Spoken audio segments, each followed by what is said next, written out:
Okay. Music is sticking the word that Peabody. This one here is a new hit from the What young move? man What called music? Yazino. I'm about to play that. Let me try to cue it up a little bit louder. You can listen to it. A young man called Yazino. Oh wow. You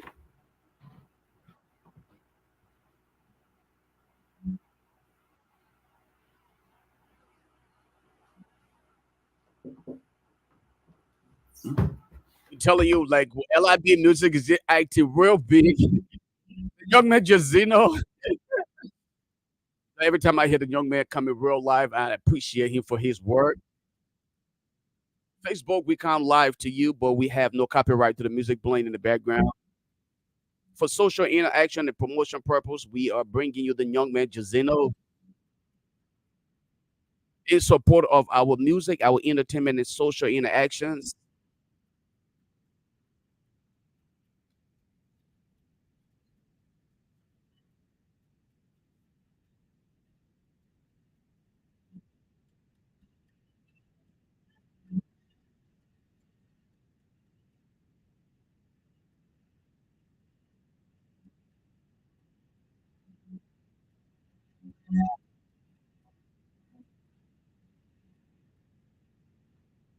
Only Lobby-san, welcome to the show. Thank you for being here today.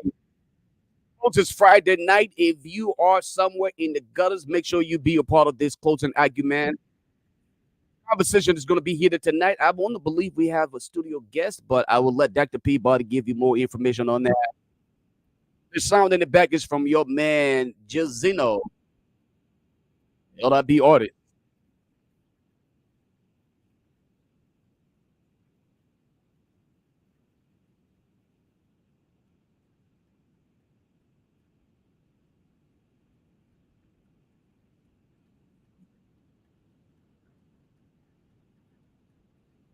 George Wyan watching us all the We way can't. from. We can't hear it, Lofa. It's not playing.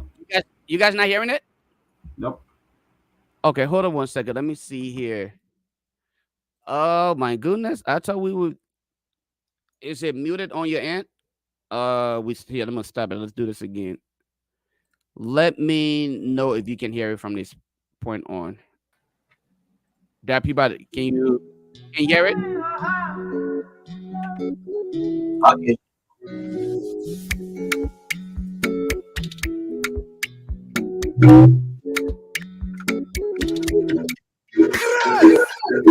Minaj, come give me love, give me your body, you. Butter my bread, sugar my tea, give me your cocoa. And nobody. I stated earlier, folks, this one is from the young man Jazino Facebook. We own no copyright to the music playing in the background. Marry you.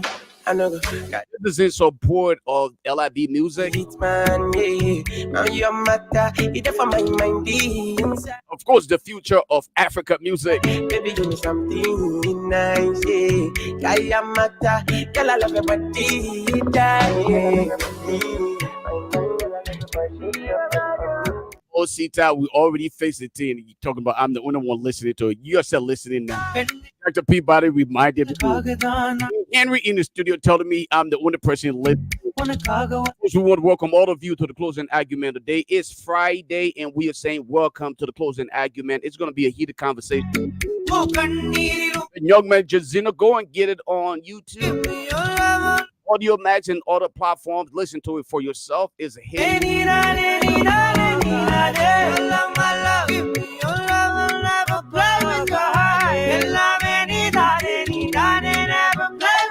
Your season me, need your synergy, your divinity. Aliyu Kamar, welcome to the show. Thank you, Lord. EFT, give you BBC, you're good for me, for my sanity, not my imagery. You're Newman Tamba, welcome to the show. me mentally, visibly, I'm injured. See, every woman I trusted failed me dismally. Miss Sita Chelsea P. Nurse, welcome to the show. I fell in love instantly. Oh my child, this one's wild. This love is new, this one's loud. Everything you do, you make mine proud. Carry another, you know say I be complete, man. Yeah, now your matter, it for my mind. Chelsea B. Bose, welcome to the I'm show. your water, baby, give me something nice. Yeah, Kaya mata, girl, I love your body, yeah. Emmanuel Ma.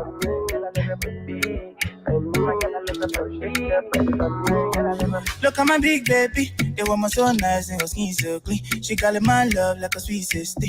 Over and over, she can do my thing. Yeah. She's so in love with me. It's a blessing that I found a queen, and she doesn't care if I'm poor or rich. I give her. Ben Dumandi Soryan, welcome to the show. Oh no no no. Folks, wherever you're joining us from, we ask you to do due diligence, share the show. No, if you ever leave, invite somebody, tell somebody to come to be a part of the closing act. Investing in the money, for me, baby, never treat you funny, carry another, you know say I be complete, man. No, your matter, it's for my mind.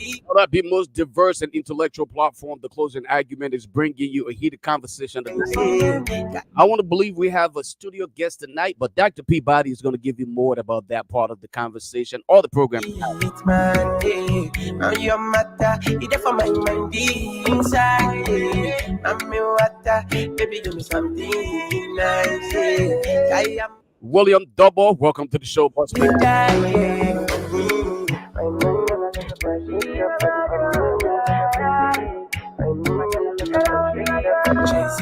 Folks, as I said earlier, as you gradually work your way to the platform and other social media outlets such as YouTube, we ask you to do your part, share the video, invite somebody, tell somebody else that the closing argument is on, and it's definitely going to be heated tonight. The man, Dr. Peabody, is in the building already, so I'm going to turn things over to him to take us from here. But welcome everybody, those back home, those in the studio back home, and of course, Dr. Peabody, who's leading us to the conversation tonight. We said, welcome, guys. What's going on? Man, Lofa, that music, you know, I didn't realize that music was a Liberian music. I thought it was one of those Nigerian or Ghanaian music, though. No, I didn't realize, but that is solid. That is off the hook, because I mean the beat, the way it rang, and I see a lot of people dancing. I started shaking my seat as well. You know, I started shaking my seat as well, because you know all along I thought it was some foreign music, you know, but that was off the hook, man. That music was just off the hook, bro. We expecting the other panelists to join us soon. But Lofa, how's your week, man? How's your daughter? man. I mean, actually, she's doing great. Today, is her birthday. Awesome. As I a lot of you who probably follow on the social media, today is her birthday. Giselle is up. She's doing great, and I'm very grateful. You know, I'm celebrating with her, That's and, awesome. and I'm just saying, yeah, on her birthday, That's awesome. she's upright, man. She's great. God's first, and all of you guys who kept her in your prayers, and continue to keep her in your prayer for speedy recovery. I just want to extend my sincere thanks and appreciation to you guys for continuously praying for her. But yeah, she's doing good. You know, did lunch today, got what she needed to get for her birthday, and she's jumping around right now. So probably at some point in time, I may have to excuse you guys from the show because she wants to do movie night, so we may have to go do movie night tonight. So you probably may have to excuse me from the show. But yeah, right now she's excited. Hopefully, sometime I will probably give her the opportunity to come and thank you guys on the platform. You know, for all of the birthday greetings and the prayers and everything. Hopefully, sometime tonight I will have her come on, put her face on here, and thank you guys. Wow, that also, I'm glad that she's doing well. Thank God that she's doing very, very well. Very, very well. I thank God for that. And I like to also, we've been praying for another mother friend of mine. She's a mother and very good woman. She's not well. She's in hospital. I was actually at a hospital a few minutes ago to visit and just pray for God's healing. But she, wonderful, beautiful, beautiful woman, a great mother who just will love anybody. Very entertaining. Go to a home, and and sometimes life just take a different turn for some people, and I just want to let them know that we praying for them.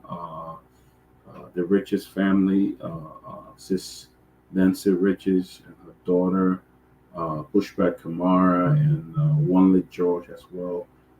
Just letting them know that we are praying for them. Their mother is a wonderful, wonderful woman, and we're praying that she'll really come out of this surgery and come out very strong.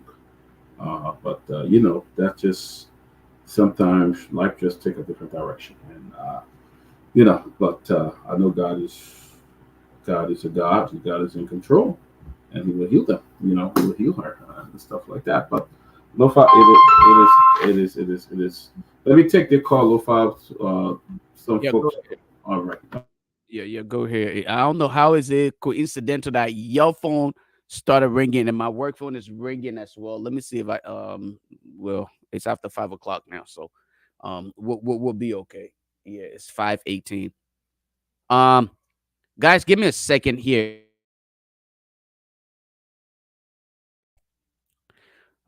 Yeah, so guys, we apologize about that interruption, but yeah, to all of our people who continue to support the closing argument, we can appreciate you guys more than we try to, because you guys are the backbones behind this platform. When you come on here from diverse backgrounds, CDC, UP, ANC, LP, wherever you come from, you support the independence of this platform. So we must appreciate you for your continuous support and the consistency that is brought with your support to this platform. So, yeah, I want to use this opportunity to thank you guys.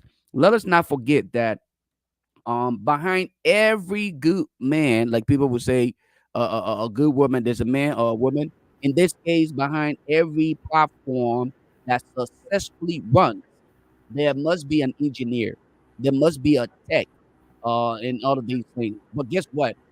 Today, we must acknowledge and appreciate the presence of Ansu Salib, who is actually graduating tomorrow. Okay. Oh wow, Yeah, wow. Ansu is graduating tomorrow, and you guys know what it is for one to actually march their way through college and obtain what they actually want in life.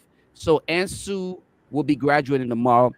Guys, it will be highly appreciated if you can join us to just make his day a beautiful one, successful one. Even if you were to just extend, congratulatory message to Ansu. But I think on my side, I don't know about Ansu, but me, I let money. When I graduate, even $50 is sent to me. I appreciate it. You tell me congratulations. I said, I ain't paying. But anyway, yeah, I just wanted to send that out there for those of you who are from the humanitarian background, God fearing. If you got 50 cents, let's see what we can, encourage Ansu to go to school. So hopefully he can replace the current president. So that way we can get our roads and everything constructed and successful, right, Ansu? Because you Yes, want the man. next president, right? Yes, man. So I can my under 100 days. Yeah. Yeah, Anthony, that's awesome. We are very proud of you and very proud of the work that you did for yourself to go to school and just try to go the next step in your life. That is incredible. What are you graduating with tomorrow? It's a professional program. I'll Okay, be okay, graduating from Gonet Africa in okay. project management. Oh wow, that's incredible. That's incredible. That's the next era of study. I hope. I wish you all the best in that. I'm really proud of you that even with the difficult situation that we find ourselves in, we appreciate you. Uh, uh, really appreciate it. But God bless you, my friend. Yeah. We Ansu is graduating. If you want to just send Ansu something, that would be great. Just to buy him some, something that people graduated want to celebrate. Uh, uh, uh, uh, we will do that. But also next week, I was going to make the announcement Next week, I believe it's next week Wednesday, we're going to host a special program here on the show. We're going to be a special fundraiser on the show for closing argument because a lot of you wondering why we don't come on, why we don't do this, but behind the scene it gets very expensive. It gets very expensive, and if you guys want to see the show going, yes, we got to do something. So next week we're going to dedicate that whole Wednesday afternoon, uh, about 1 hour to try to raise the funds to keep the closing argument going as well. But also we're going to be recognizing graduates the next few weeks. So I'm hoping that we can put a database together of parents, viewers, the kids that graduate, and then we're going to put it up there. We're going to put it up there. It will be a wonderful thing to recognize graduate Liberia, Ghana, Liberia, anywhere in the world, United States, and anywhere. We will just dedicate a few minutes to the graduate. So Ansu's graduated. If you want to send something to Ansu as a token of appreciation, you can just send it to the closing argument and just put it in the chat room that you send this to Ansu, and we'll find a way to deliver it to him. So we will do something to help the brother. But as you're aware, the president of the Republic of Liberia has been in Texas, where he attended the African Business Summit in Texas, and we saw that he received the president of Kosovo and also the U.S. ambassador to the United Nations, a personal friend of his, Mrs. What's her name? Actually, what's that lady? I forget her name. The U.S. ambassador to the United Nations, former ambassador to Liberia, Greenfield, Miss Greenfield. Greenfield. Ambassador Greenfield, yeah, she paid a call on him, and I just read tonight that the VP the president was in Atlanta, Georgia. He's in Atlanta, Georgia at the moment. Today they met with the authority of the Atlanta Hartsfield International Airport. They met with them. They had discussion and see what happened. But we want to we'll bring you live, bring you discussion on what the discussion the president had with other guests and what Liberia stand to benefit. I'm not aware of anything as of yet, but hopefully they have things planned. But let's go back before our panelists come back on. If you're watching this show, please go ahead and just click the share button. Share in your chat room, share in the group. Let me just again welcome some folks. Newly, Lord Benson. Good to see you. Good to be back. Josh Wanyan. Say I'm watching from SD Cooper Road, Painesville. All right, brother. Thank you for watching. Aliyu Kamara. He said there was no sound. I hope you can get the sound now. I think it was the music that Lofa was playing. Nima Tamba. He said I'm following from Lagos, Lucky. Tutman Sanawolu. I'm watching live from my comfort zone in Dolistan. Dolistan. I know what Dolistan is. My aunt was one principal teacher at a school in Dolistan. Chelsea Norris, you're listening to you're listening to your music. I think that Lofa she was talking to. Thomas B. Bass watching from Sydney, Australia. Thank you, Thomas.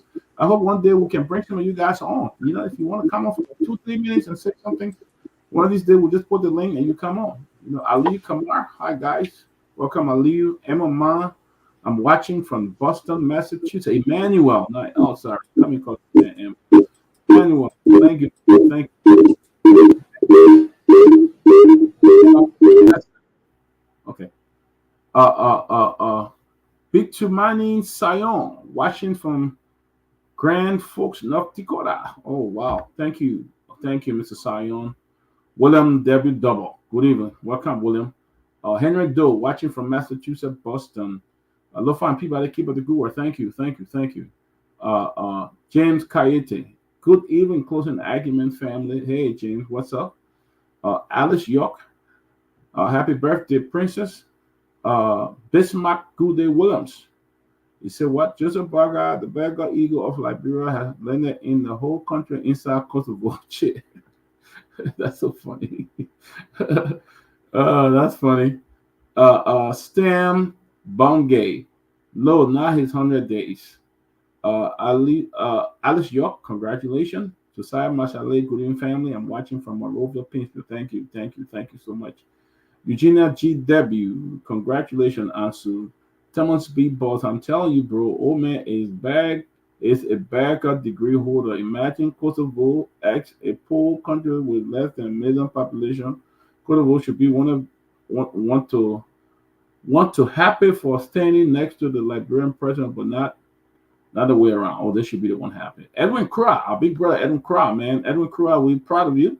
Edwin Craw's son graduated from the university in Connecticut with a degree in engineering. We're very proud of that young man, and I know that the parents are very, very proud as well. Edwin Craw, thank you, and congratulations, Benjamin Jonah. I told you to come on the show, Benjamin. You didn't want to come on, and you said you graduated from CDC and UP and going back to school.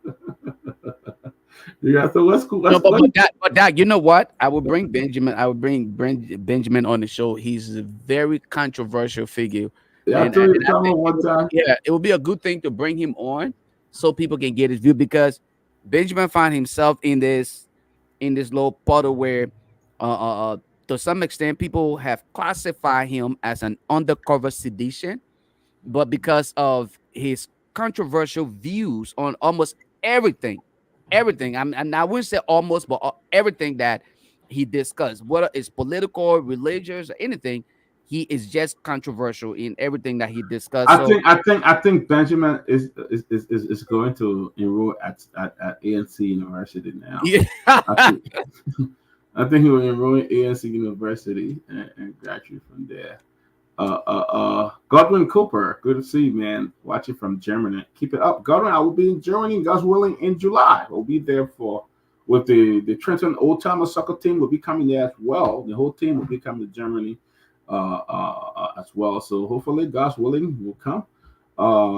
Yamtro Kringa, watching from Minnesota. All right.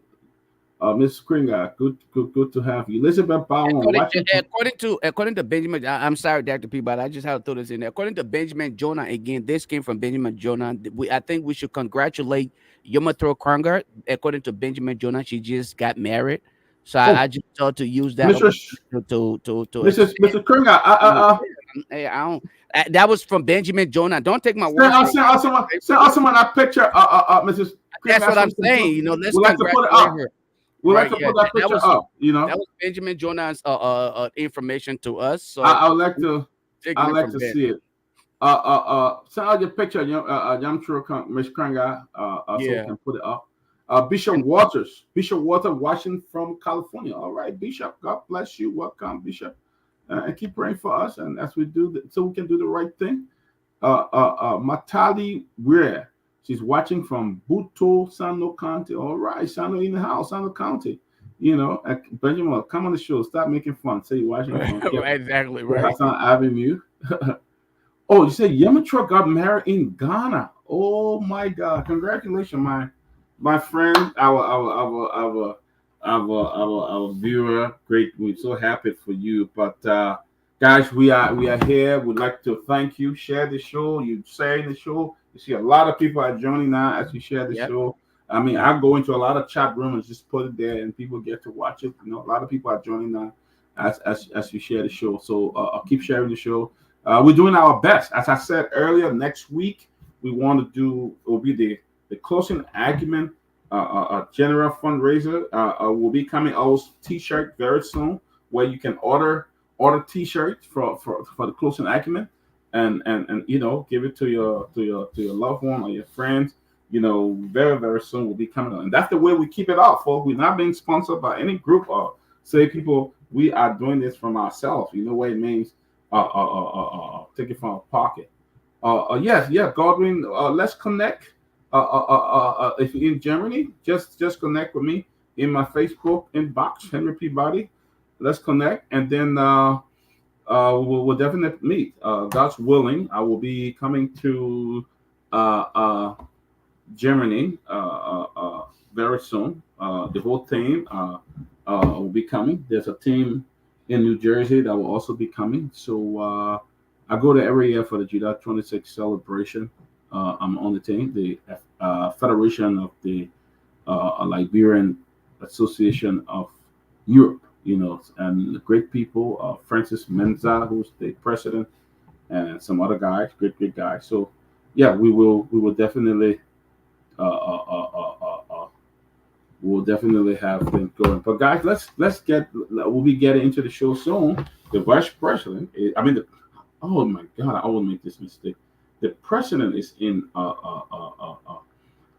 Atlanta, Georgia, the ATL, beautiful city. In fact, one of the finest city. I went to school in Georgia. I used to live there many years ago.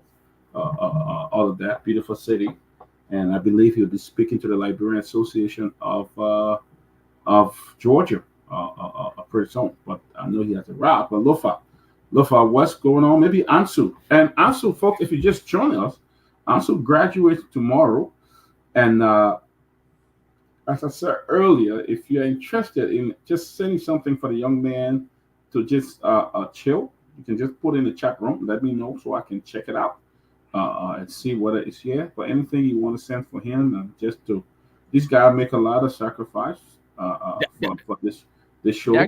Dr. Peabody, Sita Chelsea P. Nervis made a donation of $25.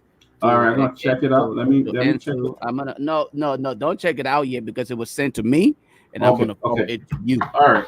Okay. Yeah. I'm just letting you know that once I get my phone in my possession, I will send it to you. Okay. I don't know why she didn't send it directly to you, but if you want to use me as a conduit, it's okay. Any one of you guys want to use me as a conduit, it's okay.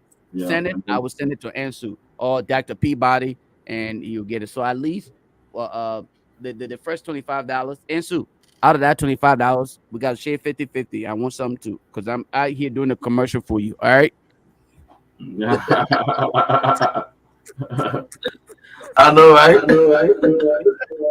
Yeah. So let's if you want to, let's do that. Let's just send a gift to help the brother. He graduated. So let's do it. But Dr. Peabody, I want to speak quickly, and again, let's use this opportunity to welcome everybody before we get into the political aspects of things. It's Friday. Let us kind of, just kind of loosen up a little bit. We will get into politics. We'll be here a little longer than you expect, but just kind of loosen up a little bit. Appreciate ourselves for the little contributions that we have made. Appreciate people for accomplishments, and let us acknowledge people who are celebrating birthdays and all of these things. If you have family member who's celebrating the birthday, please do not hesitate. Don't feel shame. Go ahead, state the name of the person, where they're located. We will acknowledge and we will send out birthday greetings to those individuals whom we may not reach out to everybody. We have a lot of people writing names and everything. We may not get to everybody, but we want to make this platform a little bit more, it's a collaborative effort. Your presence here is why we are here. Dr. Peabody would not leave his job to be here had it not been because of you. It's because of you that he's here. So if you want to appreciate somebody else who's in your family, who's celebrating the birthday, wedding anniversary, or major business accomplishment, and you just want to state that, write it down or send it to Dr. Peabody or any one of us on the platform. We will appreciate and acknowledge those individuals right here, because again, we as human, we are incentive driven. When you acknowledge and appreciate the little things that we do, it pushes us to even go further. So let us not ignore that. And in that regards, I want to extend my sincere, appreciation and congratulatory message to Ansu, the young man in studio. Don't give up. Continue to go beyond where you find yourself today, and I'm pretty sure God will continue to move you. And to all of you who celebrate your birthday today, especially my daughter. Okay, my lovely daughter Giselle celebrates her birthday today. I want to say happy birthday to you, Giselle, and everybody else who celebrate their birthdays today. You guys are a special group of people, and we must acknowledge you. Congratulations again to the young man Ansu K. Sirleaf. Congratulations to you, the man showing his face. Answer, every time we ask Answer to put something up, he always have technical issue. Today, Answer know how to zoom in and zoom out on the picture and everything. You see, I like, bro. Oh yeah, yeah. But I already have $40 here from Miss Eugenia Green. Thank you, Oh Eugenia. wow! Thank you Thank, very much. thank you, Junior. Thank Thank you. you, Eugenia. And also, very Oh, interesting. Nurse Nurse Week. Nurse Week, Yeah, very interesting. yeah, Benjamin, yes. to the nurses, that spend countless hours working in the hospitals and other places, it is very important that we recognize them. It's very, very important that we recognize them. They are very, very special to us and to all the nurses worldwide, especially those ones here in the U.S. as well. Benjamin's a nurse. He worked in the hospital. I see him many times. No, no, no. Benjamin is a nurse. Doing his The no version of nurse, a nurse with an M. he's a political nurse. He worked in the hospital. He's political too. I see many times. Sometimes I watch the show. Sometimes I'm laughing. I remember one time he was doing a show, and as he talked on, he grabbed a cool bottle of Henneken and just sip it down his throat. And that was one of the most funny things I thought. Who this dude here?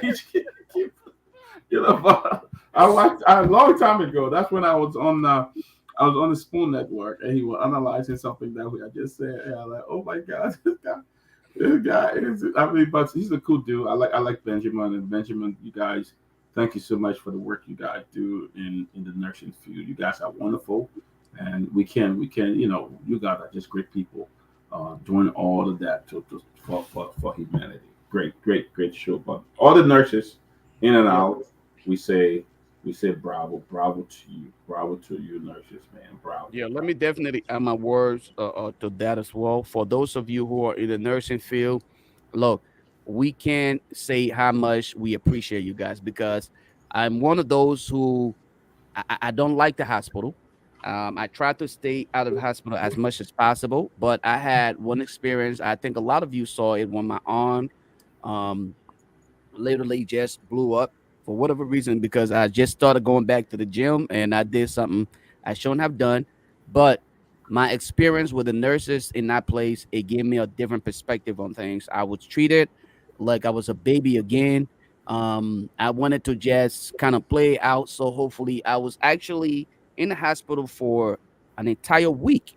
But I was hoping I could play out to stay another week, because of the way the nurses were treating me. That like I was literally being treated like a baby. I mean, coming in, telling me how you doing, touching me, and even the only part I did not like was when they had to draw blood and all of that. I don't like needle, so they what they call themselves, phlebotomist or whatever it is, that medical term.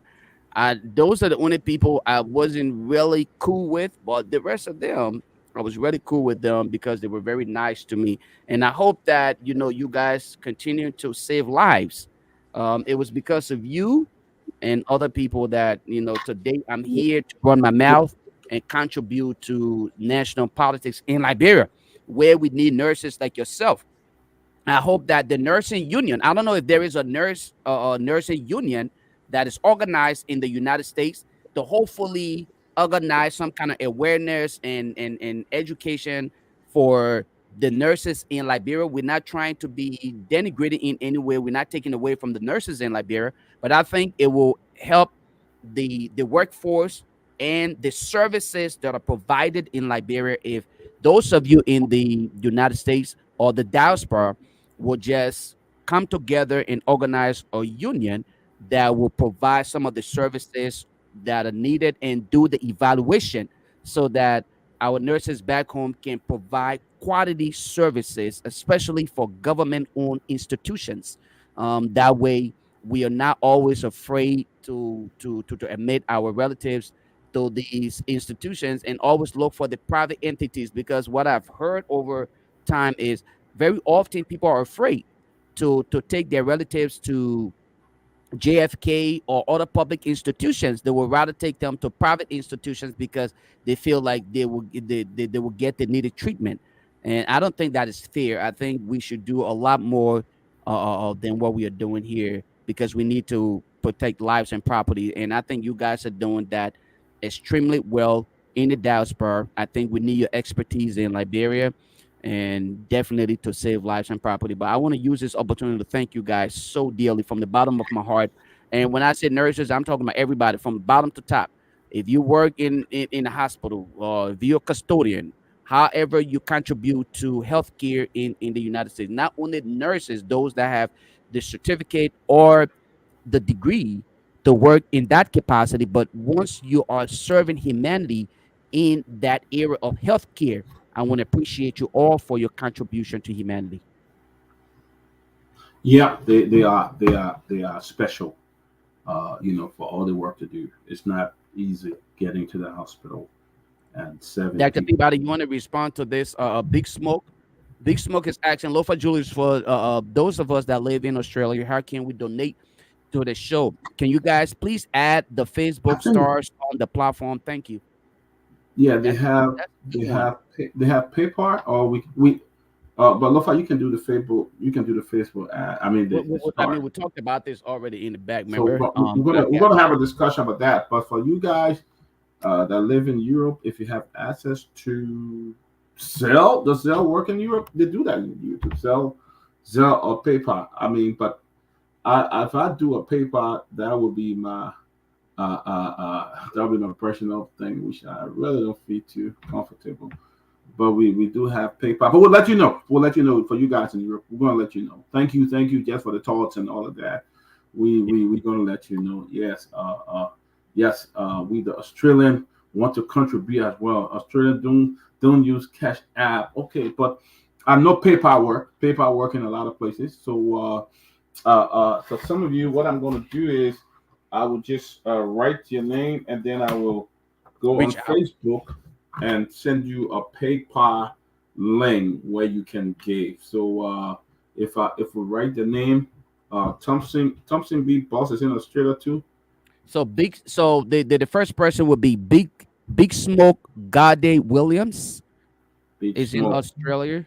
So if And then you like, guys, you can just go on Facebook because right now my I'm up. I can't accept no friend request again. You can just follow me, Henry Peabody, and just follow me because my Facebook is full. I cannot accept anybody. The only thing you can do, but I do follow a Big Smoke, and then I can send you a link on PayPal to yeah. to give to the program. But we next week we're going to dedicate a whole hour or two in fundraising for the closing acumen. Closing acumen got to stay on. We're gonna Right. have t-shirt for you guys very soon, where you can donate. I mean, you can buy some t-shirts, just some fundraiser stuff. Yeah. Right. So yeah.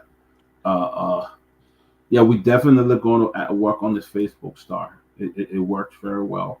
We Yeah. have an account. We are a registered organization, so there should be no problem in terms of doing this.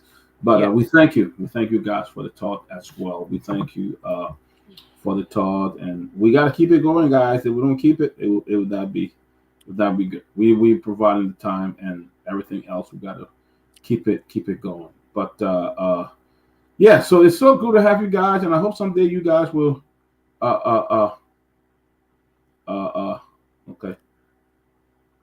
Yeah, we'll get it and send it to you guys. I'm chatting with whoever's to come on and stuff. But it's a Right. lot been happening in the country. We want, but let me remind you again. If your loved one or somebody graduate, let us know. At the end of the show, we can dedicate some time to at least show the photos and stuff like that. We want to honor our graduate, Right. or we'll just save it and just do like uh, like a damn. How how you do this stuff, man. We'll do a little slideshow. Yeah, a slideshow. I keep forgetting Recognition, those right? little things. Just a little slideshow. Yeah, In recognition of we'll your do the accomplishment. slideshow in recognition of honor. We'll put the picture together, and then we'll do the slideshow. But we want you to let us know. We take pride in recognizing the graduates for the excellent work they do. We take pride in that. So we're going to do that, and absolutely. But there's a lot been happening. One of the things that happened, Lofa, what is that video that you talk about that we just had on? I don't know whether it was the Kush thing or the lady who was trying to. The lady who was trying to, and then thank you. There's another issue here. Well, member of the assets recovery team resigned. He said he resigned from the asset recovery thing. So I don't know.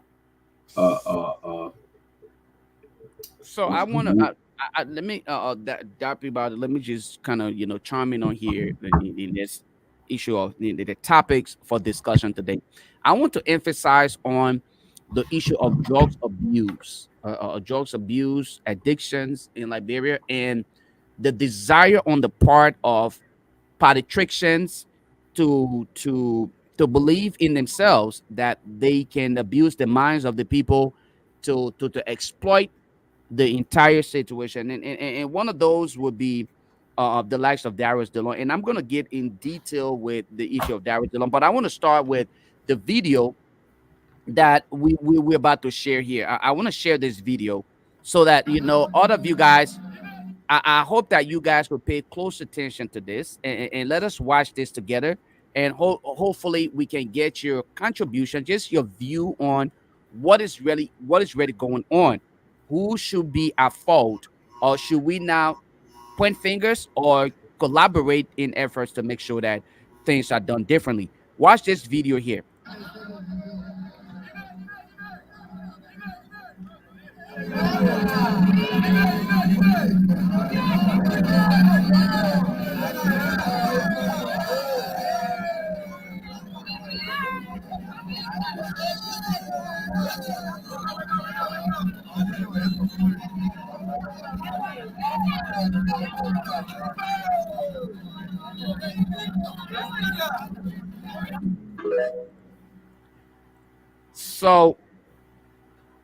So Dr. Peabody, that is the result of the current drug in Liberia, based on the video caption.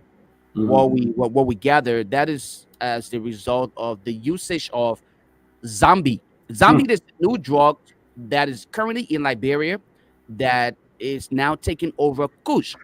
As you all know, Kush was one of the major problem when they had to deal with drugs. And these are some of the reasons why, when people are venturing into these individual projects, Dr. Peabody, some of us frown at it, because these individual projects are only meant for grandstanding, okay, to provide that posture that I'm doing good. But in reality, you have a population of almost 5 million people. How in the world can an individual who is only hosting an institution that is hosting about 10 to 15% who are victim of this entire drug epidemic impact the entire society? That could be used as a pilot program. And that's the reason why some of us frown on these individuals who are heavily into this individual projects as compared to legislative implementation. What legislative projects can you all come together so that it is implemented across the country? You have areas in Grand Bassa, Lofa, Nimba, all of these different that are actually coordinating their efforts and making sure that these young people are taken off the streets, they are flushed and rehabilitated, and find means to put them back into society. It's unfortunate that this is not the case. The likes of Darius DeLong, and people often say, why you always beat on Darius DeLong? At least he's trying. We did not elect people to come out here and grandstand. Right. The reality of why we hire people to work in those positions is because we believe in ourselves that these individuals had agenda. They had identified specifics, all right, key areas in society that they will come and fight. If the issue of drugs is of major concern to you, you would have already strategized ways to make sure that you're coming in with your team an idea as to how to fight drugs, so that Right. you're able to lobby with your colleagues so that some of those things can be done. If you're Right. coming in with the issue of salary increase or reduction, you already have an agenda and a strategy to lobby with your colleagues in order for you guys to make these things happen on Right. a national level, not based Yeah. on your individual project to say, oh, I'm donating this amount of money. I'm donating. No, that's not what we're asking for. You watched the picture of the video, excuse me.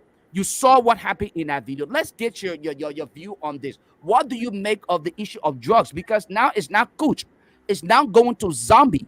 And you know what a zombie is. Where do we stand? How do we But progress? but but How do we address this? but Lofa, yes. We got, when the president took over, he's talked about going to do drug tests and going to do that. All those little fronting and those little big show that will not do anything. Nobody, crazy. But the fact is, we have the national, DEA, the DEA who should be fighting the drugs.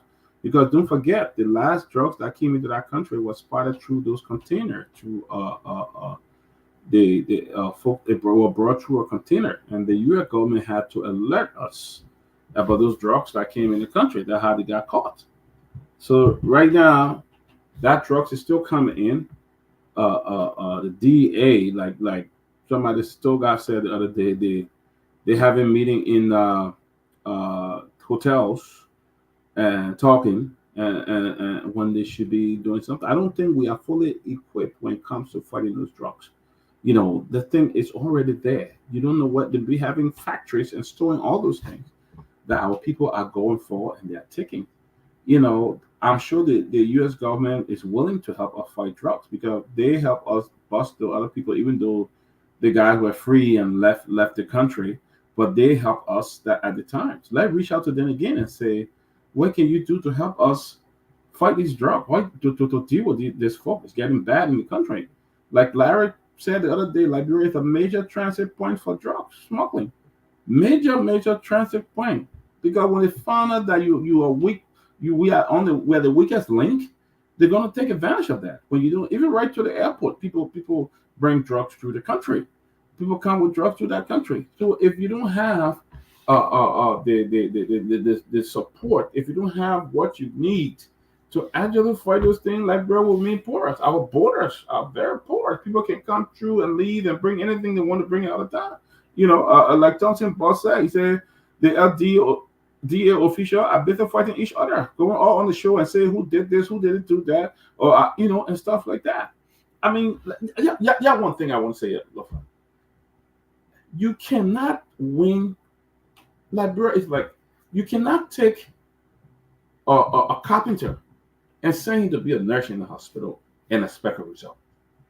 It's not going to work. It's impossible. You take a nurse, put that in, a carpenter, and say him to go deal with it. That's one of the problems we face. We got trained people who can actually deal with this issue. We leave there and appoint people based on partisan lines.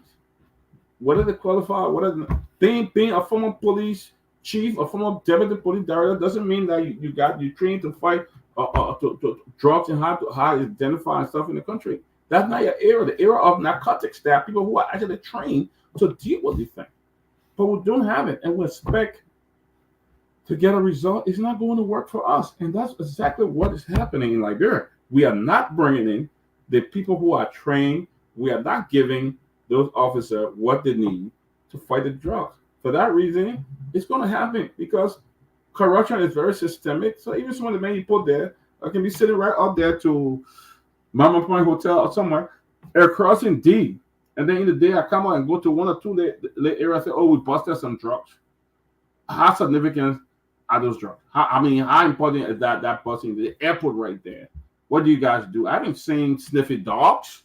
I haven't seen people trained to deal with these sniffy dogs who can really catch drug when they coming through the airports and things like that, going to those different bags and things like that. When President Salih was there, the UN was helping her. They had sniffing dog. When Delta were coming into Liberia, they had sniffing dog. When Delta used to operate out of Liberia, why can't we send somebody to abroad and train them to deal with these things, these kind of sniffing dogs and other things? It's not hard to do. But we want to send out like miracle happen. It's almost impossible, man. It's impossible. But that and I'm gonna I'm gonna play the devil advocate in this process, right? Because here's one thing that I have come to realize. It appears as though we want our cake, we want to eat our cake and still have it.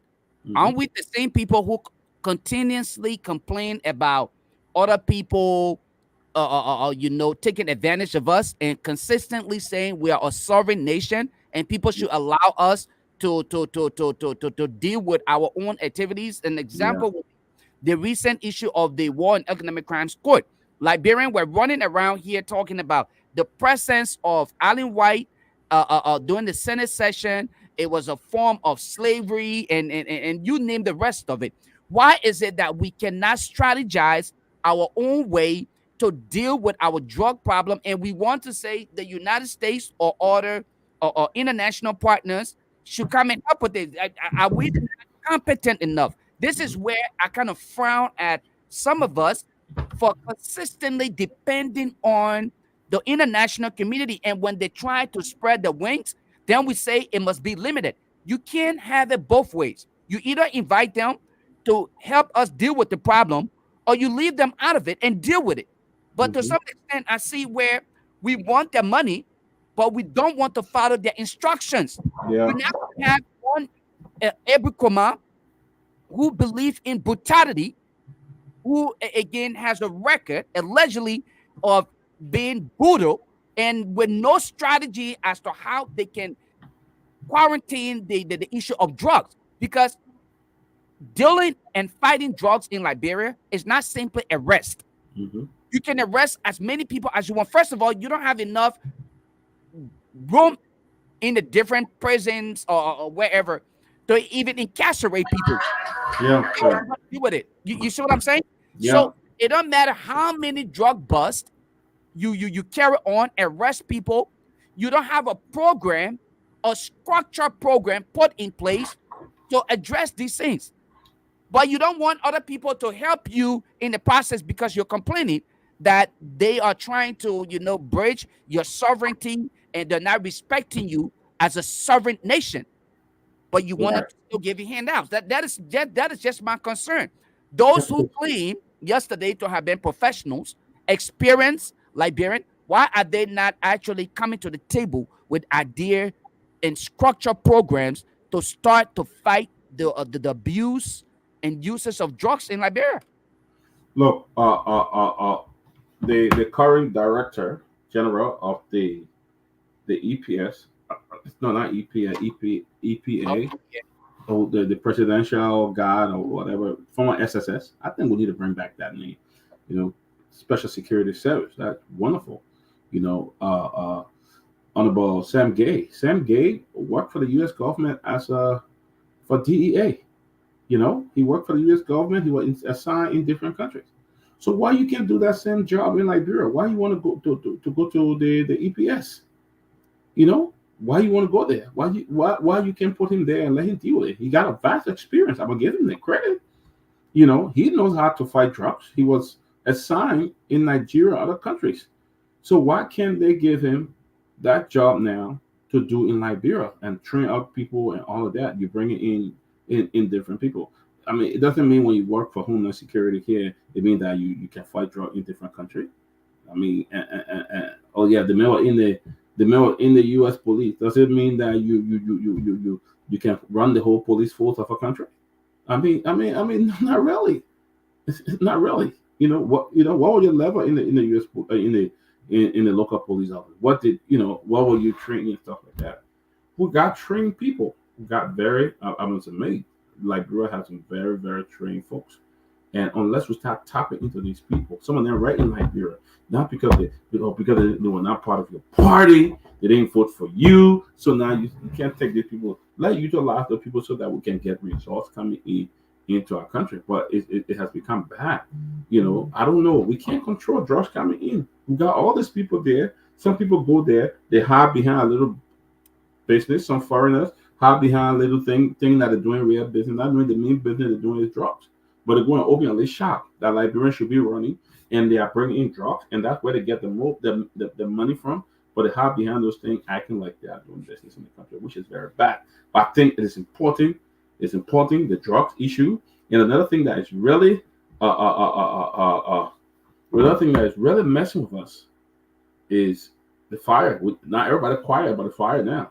Fire sales in Liberia. Nobody talking again. Senator Sir Joseph had proposed that they put the money in the budget to buy some fire trucks, so that I think he said that 12 or 13 fire trucks, so we can have that for the country and train people. Nobody is talking about it now, but wait until another fire takes place. Then say, oh, we need to do something about this. Oh, we need to do something about that. I mean, people can't think out of the box. A whole country don't even have 3 or 4 fire trucks. You can't think out of the box. That it's a serious rich.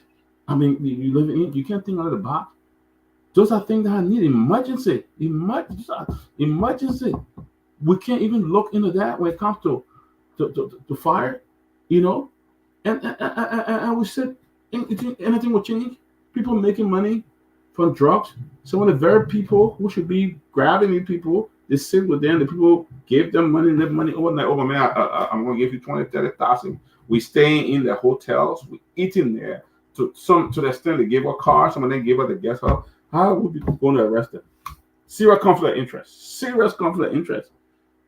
I can't go to arrest somebody who is giving me money. I'm staying in a hotel. I'm doing everything. The man will say, stay here, eat here, and everything. Don't pay. That he paid to bring the drugs, and whereby he bringing millions and millions of dollars of drugs. And think, that's why sometimes even collecting taxes from people are doing certain things is almost impossible, because some of the tax collectors then will go and sit with the people, and if they sort of go there and claim $200,000-$300,000 for the government, the man look at you and give you $20,000 a hit boss. You tell them, no, forget it. You pass by here and go somewhere else. So how can you collect taxes for the government? So we're in a serious situation, and I don't know whether it's getting better. I really don't know.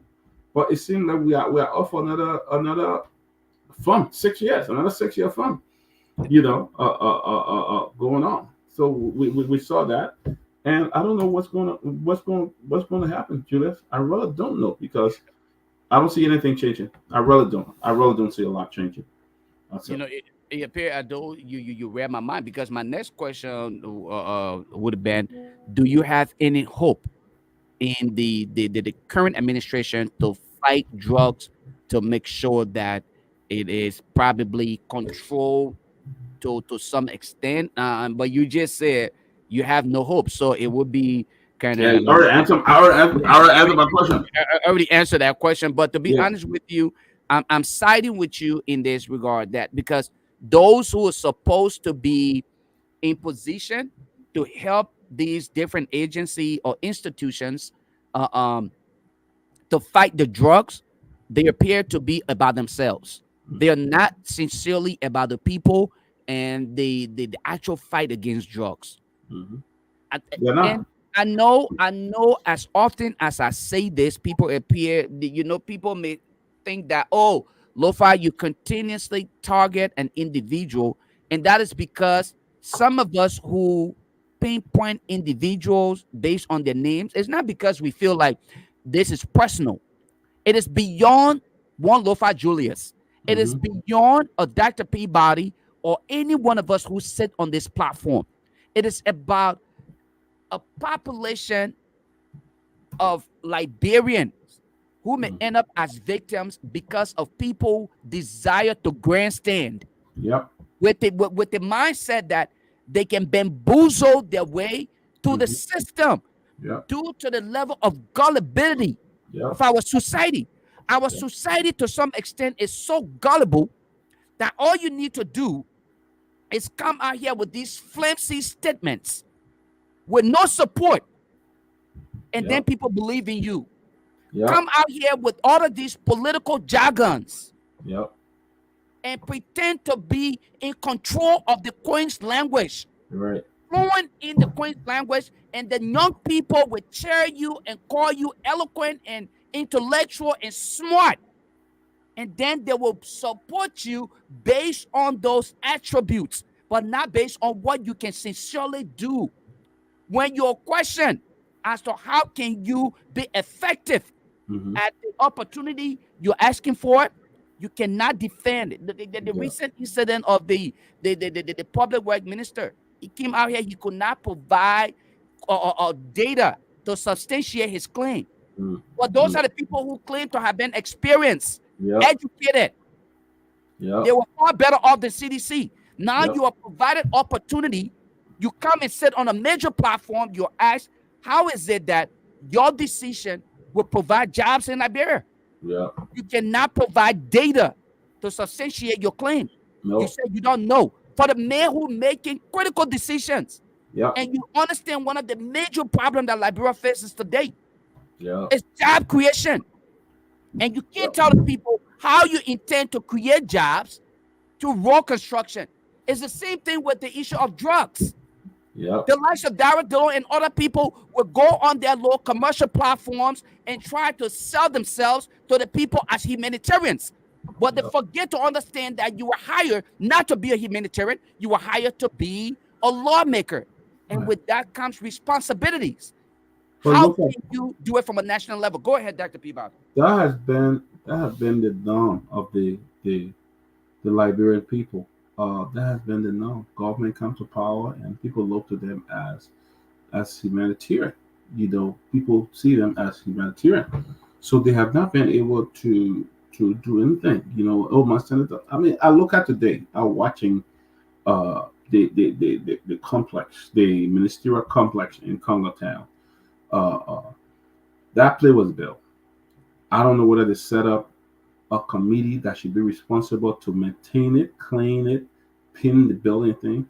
People were going live on Facebook for the first time. People are cleaning the building and cleaning the offices. I'm like, what is in this to make news? What is in this one to make news? This is something that people should not even talk about.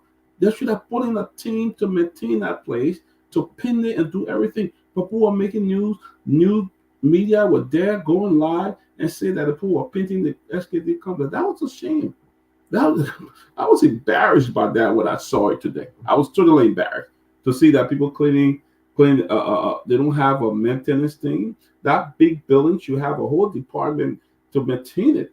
When you want to pin it, when you want to power wash those steps that are dirty, and they should have a whole department set aside right there to maintain it every day. But we don't. We get it, we destroy it. Then we say we're cleaning, and everybody get together. Oh, it's going to be led by the vice president of the day. We're cleaning the city. We're doing it. What kind of shameful thing is that? Very, very shameful that we can't even maintain our own building. So we see what's going on here. We see the likes of Senator Dillon and other people who are all up there. Oh, our leader. Oh, our this. Oh, all this happening. People don't have that country at heart. I say it over and over. People don't. The moment people get in there, they go high and start to look after themselves. They're the very people who are walking on the road, walking miles, walking from town to town just to support these people. They become the victim. They become the victim for all of this. The people keep riding. See people taking over, and next in the ride, brand new cars. They're building homes. In Liberia, if you work for government and you're a minister, you don't build a home, then mean that you're foolish. That's how people look at you. You're a foolish man. Although, he worked, you were minister of public work, he built one house for himself because they expected you to have stolen the money and build a big house. Then I said, oh, yeah. Then they worship you and say, this man is the chief, this man is this. And that's what we see it. So that while people walking a real, they are being worshipped every day. Government officials are being worshipped by people every day. Why you need a 34 armed men to just walk behind a minister in Maria? You see? You walk into the football, walking behind you, and acting like security. Some people deny security. They want to be security, running in front of you and doing this and stuff like that. You gotta look at it. You know, yesterday I had an opportunity to watch a live podcast from some Liberians that are in the Barbados right now, checking off their genealogy and stuff like that. And the president of Barbados, the prime minister, very smart woman, drove with only her car and the escort, the one or two motorbikes, and only her car. And in fact, she was driving at the car drove. She didn't have more than two cars driving behind her, you know, and she was going. But we get to this power, and then we get all this ego. I'm this, I'm that because of that government job. We can't. The private sector, there's no private sector job, almost impossible. Something that the government should be creating and all of that, but nobody can do it. You know, we get job, we take the contract and give it to a Lebanese man and say that a Lebanese man he go find his Lebanese brothers or find his Ghanaian friend, bring them on, and then they get the money. At the end of the day, it's not invested in Liberia. They leave and go back to the country and invest the money. And this has become a problem. You know, I was look how people. How many people haven't declared the asset yet? How many government officials have not declared the asset? 1 minute they declare the asset, they say I'm making it public. Then they say that's the law. What kind of law is that? If I cannot declare my asset and make it public, then what kind of law is that? Then why are you hiding it? Is that in a declaration? Or the laws are there, you want it, you go get it. Who will get it? You give it to me, I'll ever get it. Or the laws are there. This is what was declared. You know, it's sad. It's sad for our country. If you want to be an example of transparency, you can't even declare your asset and let people see it. You declare and you say it's there, but no, it's not made public. There's not declaration there. It's not made public. You just take it and put it in the box. So I mean, it's a lot of things happening in our country the first 100 days, and I don't know who's going to change it because I'm not saying nothing changing. Nothing. Nothing is changing, bro. So, well, let's talk about the president. The president went to Texas. He went to Texas, and he went to he's in Atlanta, Georgia now. Did you follow? Lofa, the president? Yeah, well, I follow his program in Texas for a little bit, just a little bit, and you know, I had to stop following because what I saw was no different from what President Weah and his entourage did. First and foremost, let's highlight this part of the deceptive nature of the UP government. If you record, during President Weah's tenure, it was always highlighted that President Weah was traveling with more than needed members on his as members of his entourage, right? Today, President Boakai is doing it in a much more clandestine manner as compared to what President Weah did. At least during the CDC term, I'm not here to praise the CDC. Now am I here to support President Weah for everything that he did, or even half of the things that he did. But here's the reality. Don't tell us you're taking a 6-member team to a specific program, and then only to find out you travel with 25. Of course. But you did not put their names on the list. Of course. That is stealing. You're stealing from the people, because you and I know President Boakai in no way is coming out of his pocket to sponsor the trips of those individuals, the extra individuals who were on that trip. Yep. How are they traveling? Who's providing the per diem? Who's paying for the hosting? Everything else that's supposed to be discussed. Why are you behaving the way you're behaving when you spoke against some of these things? These are some of the things that you as a president or former vice president spoke against. And that's why you made the derogatory statement that you should not give a boy a man's job. Yep. That's the reason why you made that derogatory statement. To some extent, you reference the president then as a boy. But here you are exhibiting no different from what he did. Right. How am I supposed to follow such a program as a rational person? I You feel know, like you're disrespecting the intelligence of Liberians. You're well, insulting us to some extent. Go ahead, Dr. Peabody. that's the same. I remember when President Weah come travel for meetings. Folks from the UP will be quick to put the president of another country who came and met with the other leader, and the president did that. We did not meet with this other leader, and they will put it up there. Oh, look at this, and look at this other leader. They gave the government $20 million, and President we are doing this. I've seen a repeat of everything. I see a complete repeat of everything. Everything they were doing is not coming back. Where is President Bouaka in DC meeting with either the vice president or meeting with the secretary of state meeting? I don't see that. We can say Linda Greenfield. She's a friend of Liberia. I can call her a Liberian. She's a Liberian. She's a Liberian. So she definitely will go there. And somebody will say, "Oh, President Weah shook her hand, and she was not smiling, and she shook a Baka hand, or she went to Baka to go and pay a courtesy call on him at his suite." That's why the deputy director for press and public affairs, Keshley Road, she didn't only come to represent the American delegation, but she paid a private visit to the president's suite and all of that. I'm like, what is this? President Weah came to Liberia, America at the UN. He met with her, and others met with her. So, what is the big deal in this that they're reminiscing about? That I think that's not what Liberians want to see. Liberians want jobs. They need jobs. They want to see what will be the next step for the children. Liberians want to see how our healthcare will improve. Liberians want to see what is the private sector job and thing that will come to Liberia. Liberia want to see what new investors are coming. Liberia want to see how we'll improve the electricity situation in our country so that we'll have those are things Liberian people want to look for. We don't want to look for these things. You oppress press and public affair. You trying to compare when we have met Linda Greenfield to Joe Baka meeting. Is that what the Liberian people want to hear? Is that what you went on that trip for to do to compare the Baka and Mia and all of that? So I don't think any one of them makes sense. The fact here is, what are the tangibles? What are the tangibles you are bringing for the Liberian people and for the country to benefit?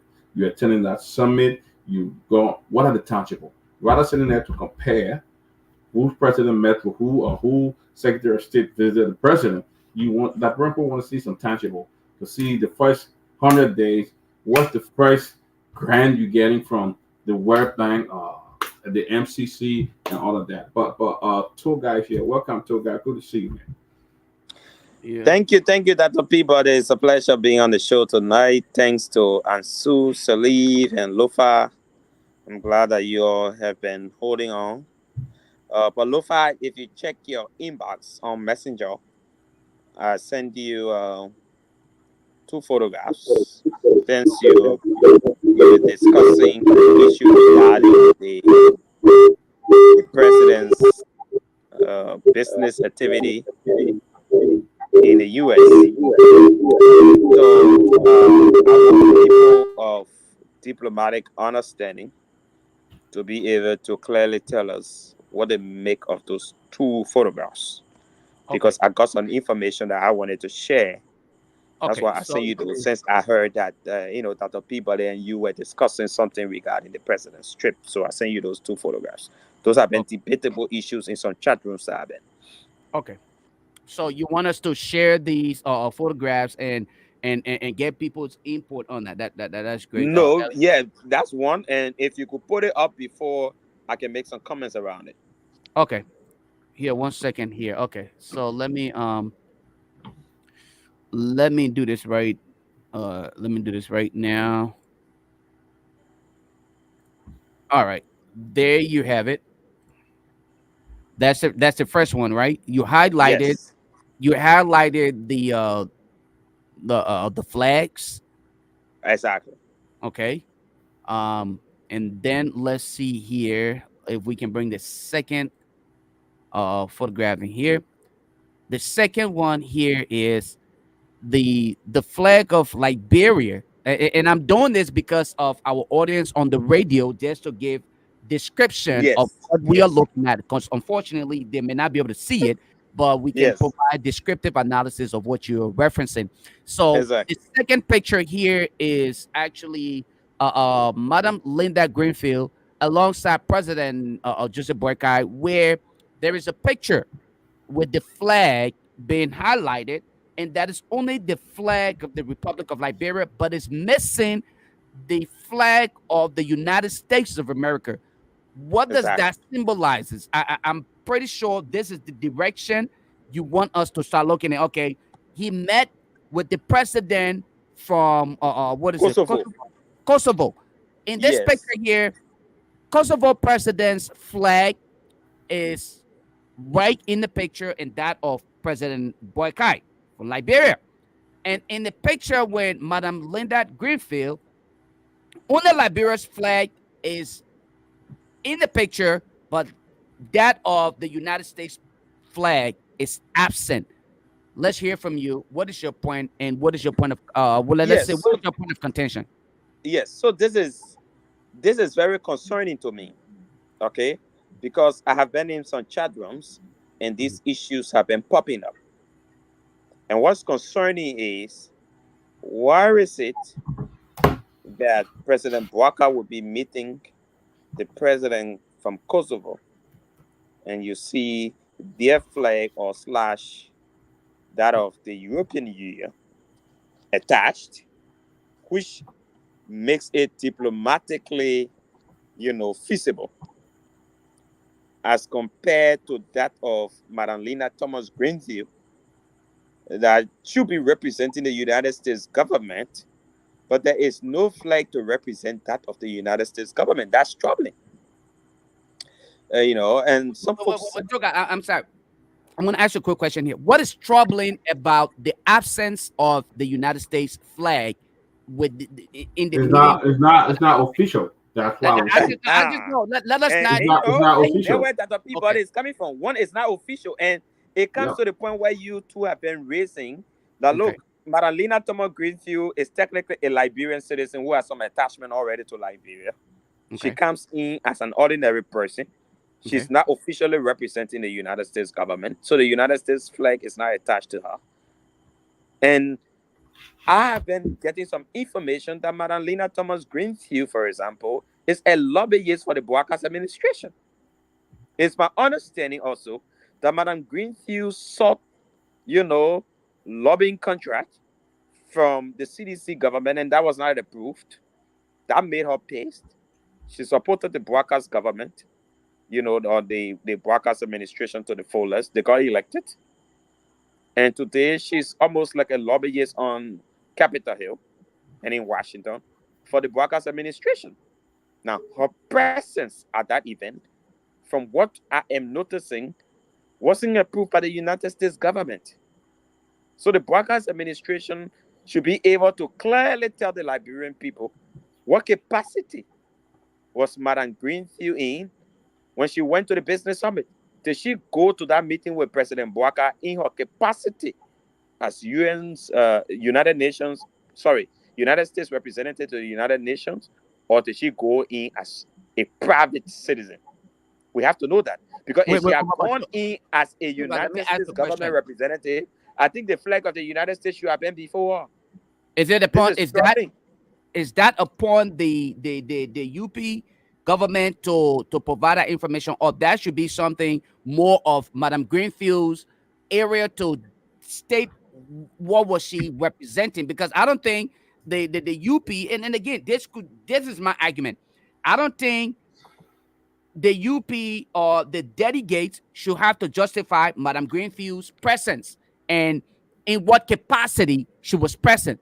If she wanted to meet with our president and she was provided the opportunity, okay, it is on her. If we want to know in what capacity she was visiting or meeting with our president, then we should reach out to her, not to ask the UP government to justify or You could get the information from two sources. So Okay. if the UP government can give us some information on that, then Uh-huh. the next option is also to ask her. Because Okay. it's my understanding Fair that enough. this lady is a lobbyist for the Okay. Unity Party government. All right. So probably she went to that meeting. Take, for example, the kind of resources that have been raised. An ordinary government official from Sierra Leone, the Minister of State, I think they called it the Chief Minister in Sierra Leone, was able to raise over $412 million from Jesus. that event. 412 million. And Probably how I much will the find out Liberia and rate? also How much yes, the I'll Liberia rate? find out and also send it to you so you can put it up. That the Chief Minister of Sierra Leone raised over 412 million from similar engagement. His president did not go there. He was sent to represent the government of Sierra Leone. They did not send over 30, government employees to the event like we did, but he was able to raise over 412 million. With all of the delegation that we sent there has been no result coming out of that meeting as to how much Liberia is benefiting from spending millions of dollars to an event. All of these are questionable issues. But Toga, I think I will differ with you here. I think Madam Griffith did represent the United States government at that in her capacity. It is almost impossible that she would go to that meeting As a lobbyist. as a lobbyist. I differ with you. I really, I mean, to be honest here, I kind of differ with you a little bit. But I agree. It's almost You know. impossible. It's almost impossible. But then you got to understand people in the highest echelon of the United States government do lobbying for survivor. They do, but It's not not in just the about, not in the current capacity. Not in the current capacity. I don't think she would do it as the minister, as the secretary, the UN ambassador, to go and lobby for the Liberian government. I mean, what she can do is to put in some good word for the Liberian government, but I think it's almost impossible in her capacity at the UN as the UN ambassador to go there and lobby and as a lobby for the Liberian government. I think it's impossible. Right. Serving as an ambassador. And this is where I kind of, again, I would join Dr. Peabody here in this case to say I differ with you a little bit here because I doubt that she is serving as a lobbyist, but I want to believe that the possibility here could be that she is helping, okay, to provide the needed support for the boycott's government because, again, everybody, we as human, why it is true that you may claim independence, but you still believe in an ideology, you support an individual based on what you think about that person. So the possibility could be that, okay, she's aligning or she could align herself more with the boycott's government as compared to the real government and try to provide that level of support. But for us to say she may be serving in the capacity of a lobbyist, I want to disagree with that, but I could be wrong. Hey, you may have access to information that I am not, I'm not opportune to, but I still don't want to be the capacity. Lofa, I also send you a second one about how much the Sierra Leonean government has been able to raise. So if you see that, it's also in your messenger. So you're able to post that so that the Liberian people are able to see what an ordinary minister, I would say, who is just the chief minister, equivalent to that of the Minister of State of Sierra Leone, who was never accompanied by his president or whoever, has been able to raise over 412 million for his government for Sierra Leone. But we haven't. Let me play the devil advocate, and then maybe we'll bring Professor Larry will come in. I mean, we haven't heard back from the Liberian government yet. Maybe they have some other thing that they're in the making. They have signed some communique, some agreement, or some assistance. We don't know. Maybe some tangible will come. So we'll wait and see. Though that's what I think. But did Sierra Leone raise this money just at the just ended conference in Texas? Yes. Professor, you can comment. Also, yeah. Yes. So you can put that up so the Liberian people can see how much just an ordinary minister who was not accompanied by his president, who did not go with an over 30-member delegation. Do you Toga? Let's do this now. Let's try to be a little bit balanced here. If you have the information, the return on investment, do you also have the information on the delegates? How many officials accompany him? Do you also have that so we can share it? Because for I us, am not sure more than 5 persons accompany the chief minister. so you're not certain. You're not certain about that information. But we can just can I come in real quick? It's not up to 30 or more like the Liberian. Professor, you can comment. Okay. Yeah.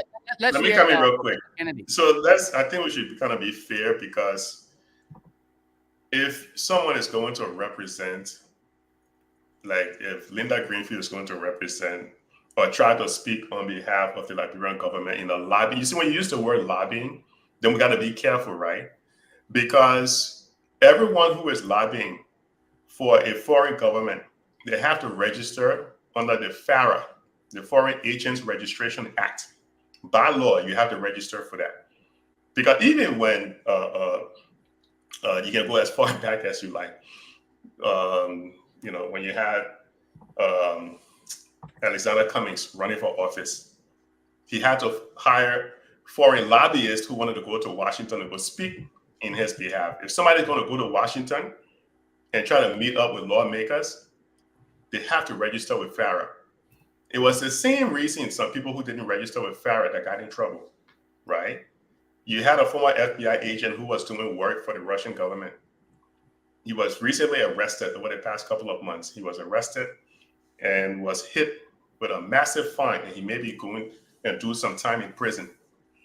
You had a representative, you had the senator from New Jersey, Bob Menendez. Bob Menendez was working in some capacity for, I think it may have been Egypt or some Arab country, he and his wife. And they were paying him in everything from gold bars to some other stuff. Bob Menendez had been indicted and is being investigated right now. There are other senators.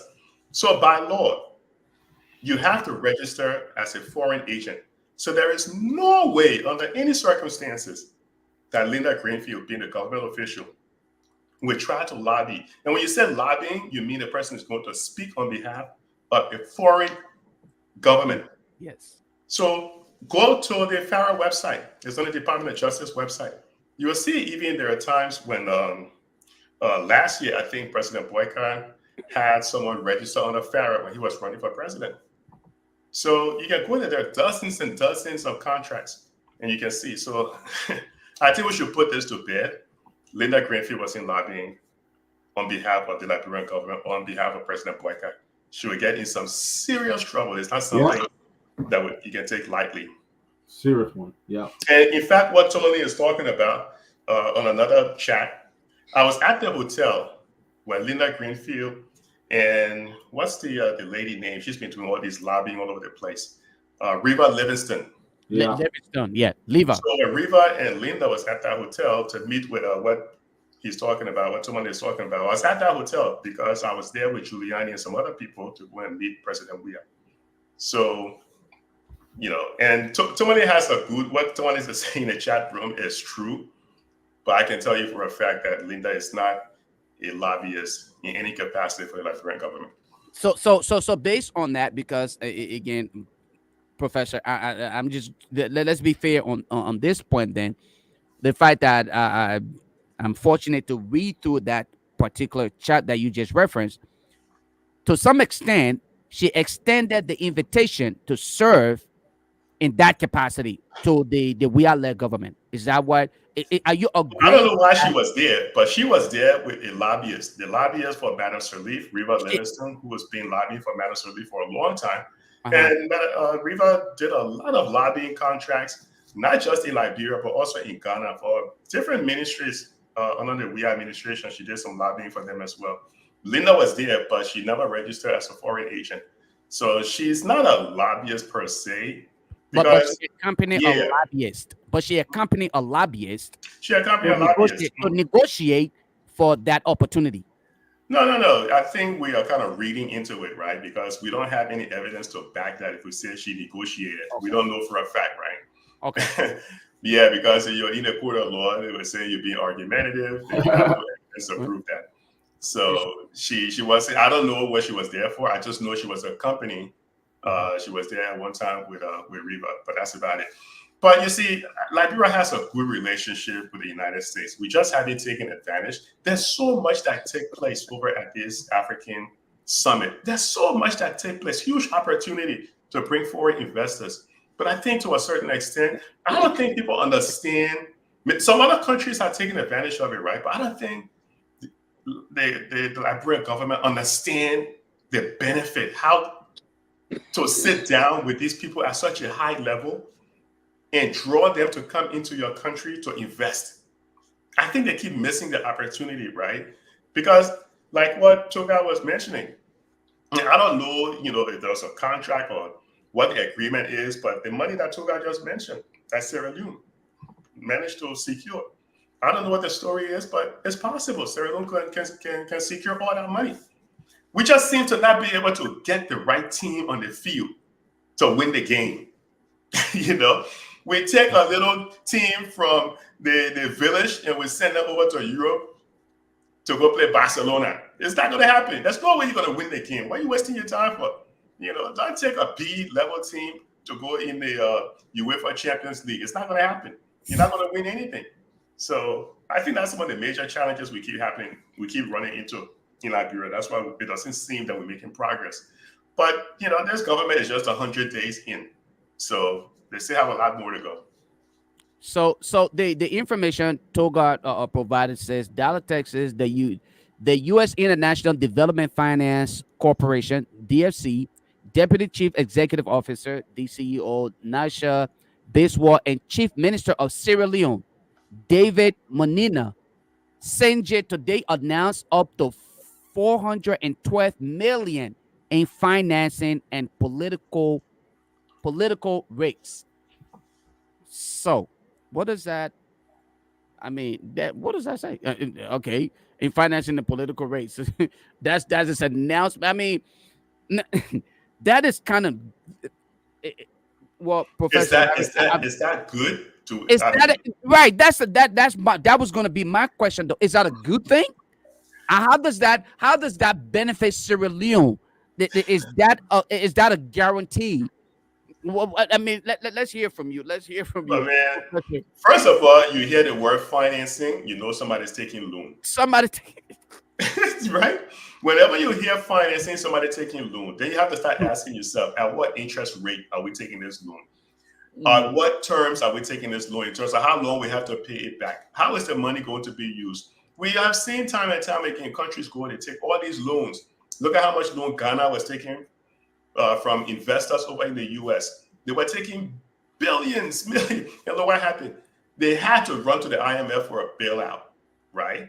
So you got to be careful sometimes when you're taking loan. And you see the thing about it also, it measures political risk. Political risk, you can get the political risk from the international, even from World Bank. You can get political risk from the DFC. You can get political risk from the IMF. You can get political risk, which means that the money I'm putting in there, if somebody were to come, let's say, God forbid, a coup d'etat, or let's say there's some threat, let's say there's some political upheaval or a new government come in and just decide to squash all of these contracts we've signed, you will not have risk insurance that will compensate your investors. Who just did it recently? The guy from, IDX? Who's the guy who's building that road from Guinea, or who's trying to cut that deal from Guinea to move iron ore to the port of Buchanan? What's the guy? HPX? Is that HPX? Thank you, Doc. HPX just did the same thing. He went to Wall Street, borrowed hundreds and hundreds of millions. But just to make sure that he made investors feel comfortable, HPX did what? He went to the World Bank and he purchased political risk insurance. So imagine, Doc, I got fastened. I come to you on Wall Street. I borrow money from you. You say, oh, my man, I'm not sure you're going to take my money and put it to good use. So what happens if a new government comes in and cancel the contract? I said, Doc, don't worry about it. I run to Lofa. I said, Lofa, I want to buy insurance in case Doc loses money, you can pay him. Lofa said, oh, okay. I buy the insurance from Lofa. to protect your investment. So you give me the money, I go and I buy a good plot of a mine over in Guinea to hold $10 billion worth of iron ore out of Guinea through Liberia. And how much I get Liberia? I promised 500 million in investment, and I promised Guinea maybe about $1 billion in investment. But all the while, and I borrow money from DAC, and I get insurance from Lofa, and I'm going to make $9 billion over the period of 10 years. Cool money. That's what these guys are doing. Yeah. So, wow, that is Wow. Yeah, take the risk to get it. You got to take the risk. You got to go out there and take the risk. You know, but then you got to buy insurance if you're doing business in Africa.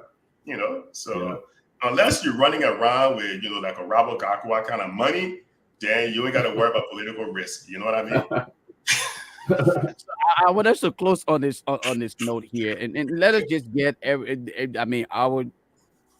let's chime in on our expectation, because at the end of the day, I think the idea here is not simply their travel, but the return on investment. With your background, Professor Kennedy, I'm pretty sure, I don't want to play a socket here, but I'm more than positive that you will be thinking on what will be their return on investment. The money that is spent to travel to this event, what are they bringing back to Liberia and that? So I want us to just kind of chime in here and what do you expect or hope to get from this?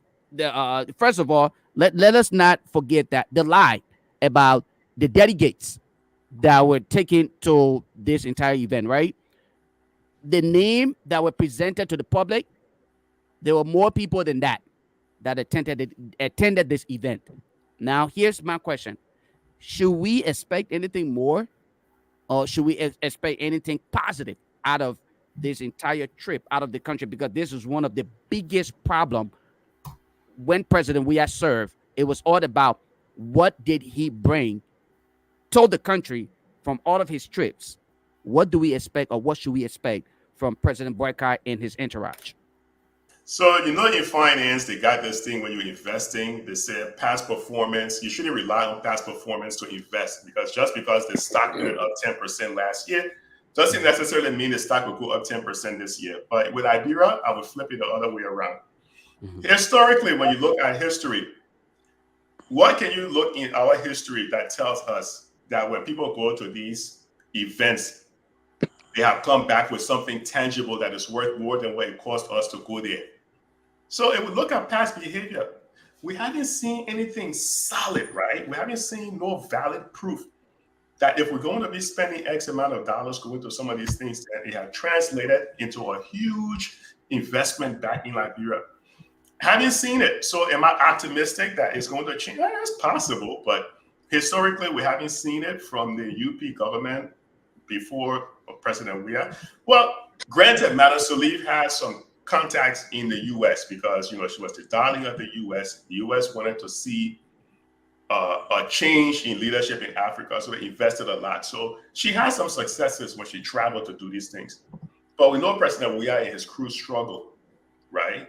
So many times we saw them doing photo ops with even Senator like Lindsey Graham and a whole bunch of other people, and we didn't see anything come out of it. But I don't know. I would just have to wait and see, man. I'll swing it back over to you, Doc, and Robert. Yeah, but Robert coming. But what I think is, I'm interested, Professor Kennedy, since you know more about this.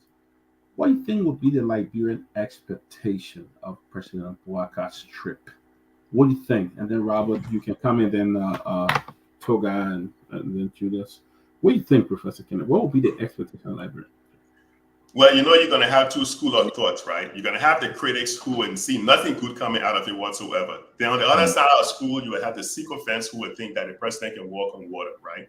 So it would be hard, but I think the majority of people that sit in the middle, that are not partisan, that are trying to be objective, I think they will come out and say, look, we don't believe anything positive is going to happen from some of these trips, because not all of the true African leaders went. I think Toga mentioned, I don't believe Madabio went to that convention, to that event. So African presidents do not some of them don't normally go there, but I don't think a majority of people will have high hopes or high expectations that anything positive is going to come from it, because we just have been disappointed so many times. Robert, just for you before you come in, because I mean, the president could not go to the OAU summit. He didn't go to the AU summit. He didn't go to ECOWAS summit. And then he came to the U.S. to attend this meeting. I think, as you said, there are not a lot of big presidents. I didn't see the president of Ghana. I didn't see Nigeria. I didn't see nobody had it. Most of the people there were former heads of states, things like that. But Robert, what do you think? Well, sorry for being late. Been a busy day on my end, but I think Professor Larry pretty much laid out. By the way, the president is currently in my state. He met with the some staff of the city at the airport today. I'm not sure what that is about, and he will be worshiping at my church on Sunday, a place he's been before. But look, I don't know what the expectations are. We are on record of not of saying that this government on the Unity Party and Joseph Boakai was not the right direction to take us. If not CDC, we have many other options, and the Liberian people made that decision. But like Lofa said in his question, every trip George Weah took, the question upon return was, what did Liberian people gain from this trip? And so I think it's fair to ask the same question to the president and his press secretary upon their return to Liberia.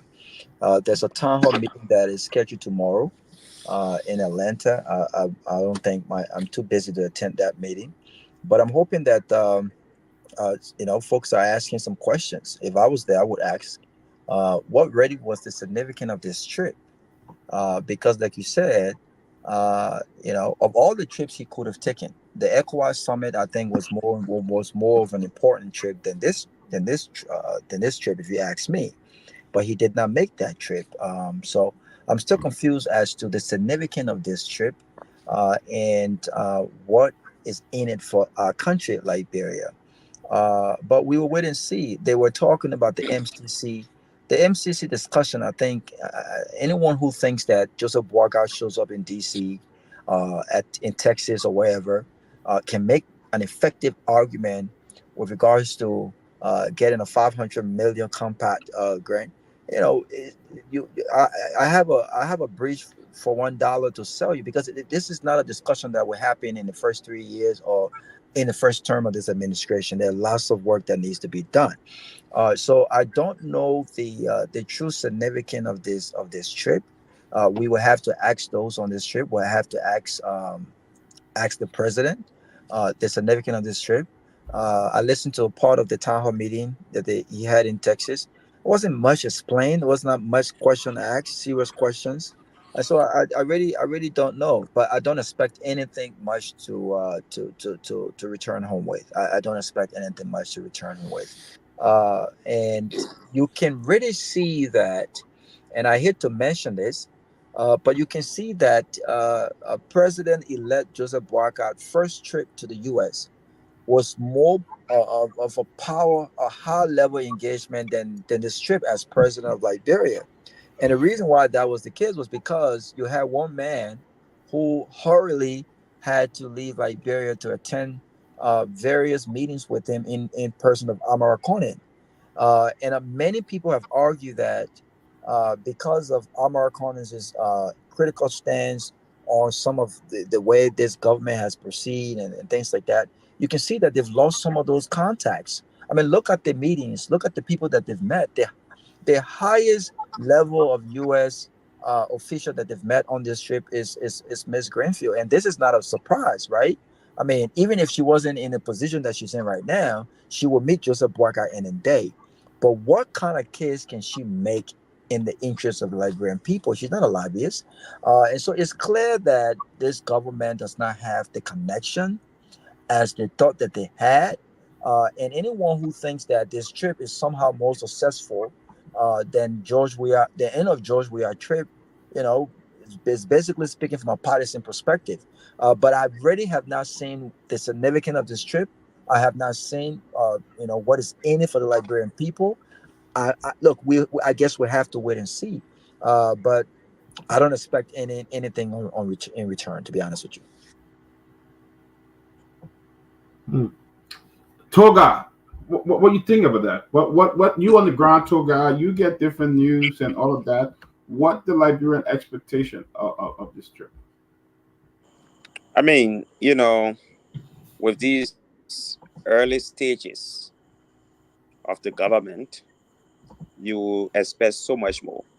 As just president-elect, I'm very sure that President Bouaka, as president-elect, met more high-profile personalities as compared to president. And I think Robert said it, that as president-elect, he traveled with Amara Conan at the time, and Amara Conan was able to take him around Washington. Now, I think based on some of the issues that Senator Conan has been raising on Capitol Hills, some of those very critical issues. You remember Amara Conan raised the issue of why 500,000 was taken out of the NASCOP account, pensioners' money, by the Minister of State, and some SUVs were bought. Some of those SUVs are currently in the president's convoy and other places. Amara Conan has been calling for the dismissal of the Minister of State. He's been raising some crucial issues as well beyond that. All of these have had some stain on whether or not the president will take Amara Conan back with him to the United States. That has been having some impact. But I know that Prof. Kennedy said clearly that, people are not listed on a list as lobbyists, but it does not suggest that behind the scenes they don't talk to people to help a particular government. It is a clear fact that Madam Lena Thomas Greenfield has been working for the Bouaka's administration. I know I've spoken to some high-level people in the CDC government who have said that she sought lobbying contract from the CDC administration and that they refused to give her lobbying contract. She started with the Bouaka's administration up to its election. She's helping them greatly. But I think the U.S. government also has its own challenges amidst some of the strings, that they might have with Liberia at the moment. You all know about the different wars, the issue in Israel, the issue in Ukraine, followed by the Iranian situation and all of that. It's having an impact. Then you got election next door. So they focus on all of these as compared to pumping a lot of money. All right. But at the same time, there are some countries who are making some significant impact based on, I think, their diplomatic stance. Take, for example, I don't think Sierra Leone is raising $412 million oblivion. We are all aware, or if you don't know, that Sierra Leone is practically leaning towards Russia. The Russian government is moving strongly into Sierra Leone and they're moving into Africa. Now, when America feels threatened, they're going to act. They're going to act as a friend. With Liberia, they don't seem threatening at all. You aren't showing anything that can threaten America in Liberia. So why should they even invest more? They will invest more in Sierra Leone. They will invest more in places like, I think, even Senegal, because it's my understanding that the newest opposition leader in Senegal that just won the election was able to raise over $1 billion from Russia to run his campaign. It doesn't happen overnight. You are following the situation even in Niger. where French troops or US troops are almost being housed in the same location with American troops. When America feels threatened, they invest more. Liberia is not almost acting as a threat to America at all. Why should they invest more? These people are spending over 350 million for agriculture development in Malawi. President Bouaka is still meeting Liberian, citizens in various states across America. As though you were still campaigning, asking them to call their friends, their families, and other relatives in Liberia to help you with an election. You can understand, we're still thinking election. I raised similar issue today where we're still thinking election, then governing. You might not know, but we have a situation in the country right now where, the police director wanted to move on motorcyclists that are running in the major streets of Monrovia to get them off the major streets. And, the vice president of the country twisted the police director and told the police director probably that's not necessary at the moment because he's opting to run for president. And so it should be stopped. But in the region, you go right here to Abidjan, for example, Yanko, which is a Russian company, has brought in over 300 plus vehicles into the major streets, and over 3,000 plus citizens of Ivory Coast are being employed by using Yango, taking over Uber and Bolt and other companies. In Liberia, you say no, you say motorbikes must still run into our major streets. It doesn't make sense because taking the motorbike people from the street will make you not to be elected in the next election. How do we compete? How do we even allow other serious, competitors to enter into the transportation industry? It will have to be competing with motorbike riders. We have to change our game plan. If the country still believes that, yes, we got to subject ourselves to America like they're doing, we'll always be overlooked as these. Many of the places America is investing their money now, they're investing their money because they feel threatened in those places. They will put more money where they feel threatened than where they think they're getting easy route. Yeah. America is not threatening Liberia at all. You have a puppet president that is a puppet to the United States. They don't owe you a lot. If today you had the president of Sierra Leone enter, for example, the president of Kenya has an official visit with the president of the United States. Liberia is a traditional ally of the United States. The president of Liberia is there, and you only see an ambassador meeting with the president of the Liberian government in America. I think if we don't change our game plan, we will always be overlooked as we are because we don't seem to be playing our game well. We have to stand tougher than we are. That's what I think. But to got to be fair here, it didn't take President Weah one visit to the U.S. to meet President Joe Bouaka. He made several trips to the U.S., some for other meetings and things like that. Prior to meeting President Biden. So I think to be fair, but the concern is here. The president shared the first thing they lied about the delegation that they were bringing. They published names and they brought a whole entourage. They report that over $80 million. But one thing else we're looking at there is that rubber plant in that Jetty is doing right now.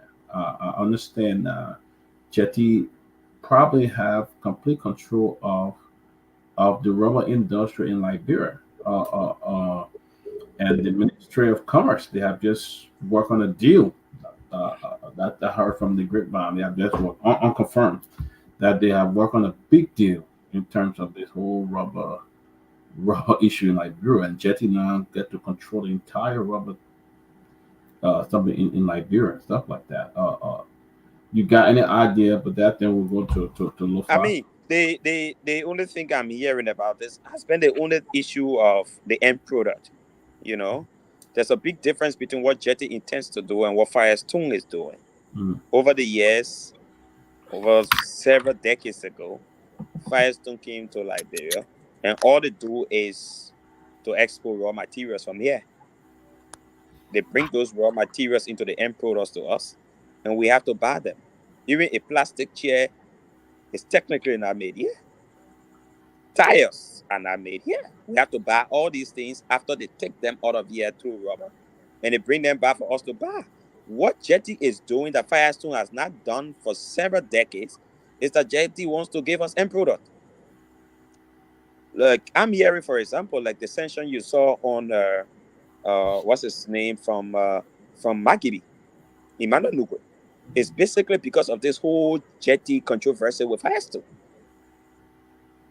Emmanuel Nugwe is expected to provide, or he has provided, the entire landscape that Jetty will use for its operation. So that makes Firestone uncomfortable. So that's where some of the lobbying is taking place. You can read into it and know that, except maybe under the Ellis administration, Emmanuel Nugwe has never been a threat for the last 6 years or so to any American institution. Why is he targeted? Why was he sanctioned? Have we asked ourselves? The reason is simple. Emmanuel Nugwe provided the land that Jetty is using to bring the end products. They want to start fixing tires and other stuff. Now, Firestone thinks that they can continuously exploit the citizens of our country. There should be no end product brought here, no production done here. You take all the raw materials and you take it to a foreign country and they come here and we pay hugely for them. The fact that somebody is thinking about changing that scape, somebody is angry. That is the problem that we have. Why do you have iron ore living here in the millions, but we can't even face one steel in the country? I mean, these things have to change. You're right and all about these that. things will create jobs. We are not creating jobs in the country. One of the reasons everybody is clamoring over political offices because no job is created in the country. Simple. Yeah, that's true. No job. You come That's here, everything else is taken out of here. Metal Steel with all the noise. Metal Steel does not have its staff over 3,000 people. Metal Steel as a company should be employing more than 30,000 Liberians.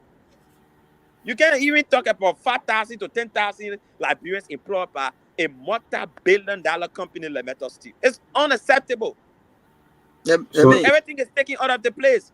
You got gold taking out of B Mountain. B Mountain alone. They bring the Turkish folks here, and they are even cooking in our canteens as though Liberians cannot cook. Well, that's a It's normal thing. unacceptable. You go to a regular restaurant, the managers of those restaurants are Lebanese. How you bring Turkish people here to even cook for us? Well, go to Royal Hotel. Go to Boulevard Palace. The top So chef that is the problem. manager. Why is it that our government is not putting her feet on the ground? These people are making over 20 to 30 million per month for our country, and they declare sometimes 2 to 3 million in the country. Okay, so let me quickly chime in on here. Then we'll go to I would like us to hopefully we can open up the phone lines to hear from people back home on we will after this because we'll be leaving at 7:30 today. So definitely. I got to run. But let me say this though. In regards to people or institutions contribution, you mentioned what is it? Jetty brother, whatever it is. You blaming these businesses for simply trying to generate revenue. Any business around the world, their ideal position is to make money. The people you're supposed to be upset with are your lawbreakers, whom you refer to as lawmakers. The ones who are taking from you and not giving back to you, because they are the defenders of the people's rights. If they're simply in bed with these people and you expect me, if I were to come to Liberia to invest in Liberia, you think I'm coming to Liberia to invest in Liberia because I'm a humanitarian? I'm coming there as a businessman, and as a businessman, I'm looking to see how I can benefit. It's the profit that I'm looking for. So any loophole, once it is legal,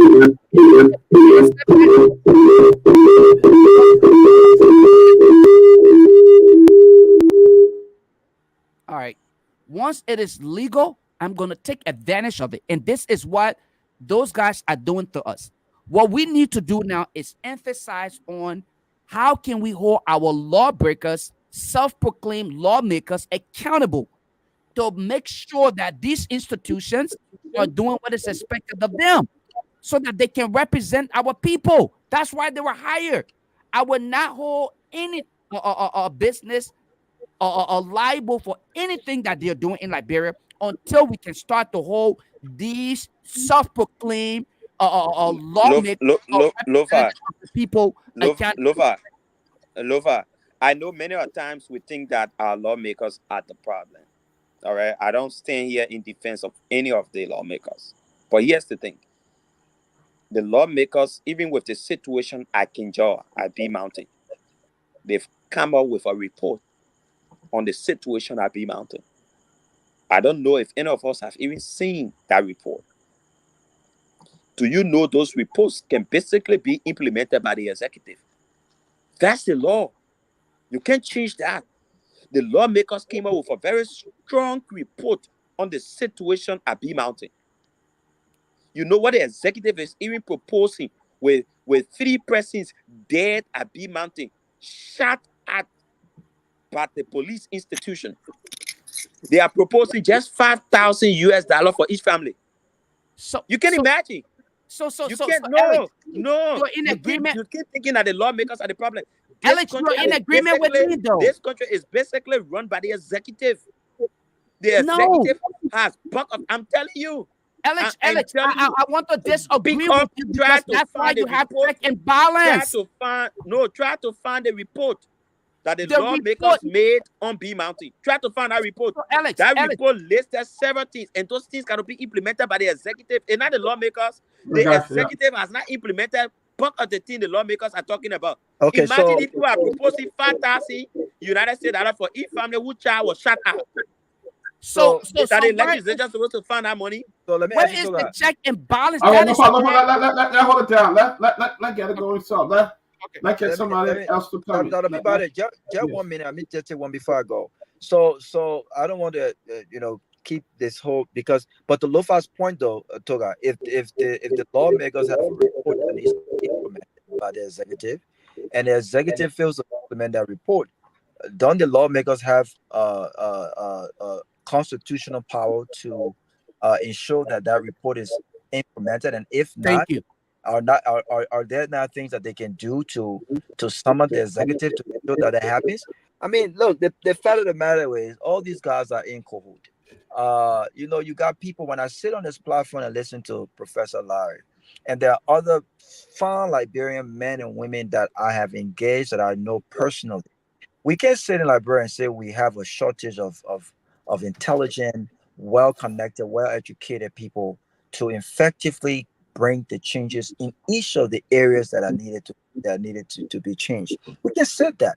The problem is we continue to let people who does not have what it takes to get Liberia to where Liberia needs to be at. Simple as that. I mean, look at our foreign policy. What is Joseph Boakai foreign policy as in the first 100 days? Can anyone tell us what difference of a foreign policy approach Joseph Boakai is taking than George Weah? And the last point I want to make it is simple. Why should Liberia or Liberian leaders take multiple trips to America to meet the U.S. president?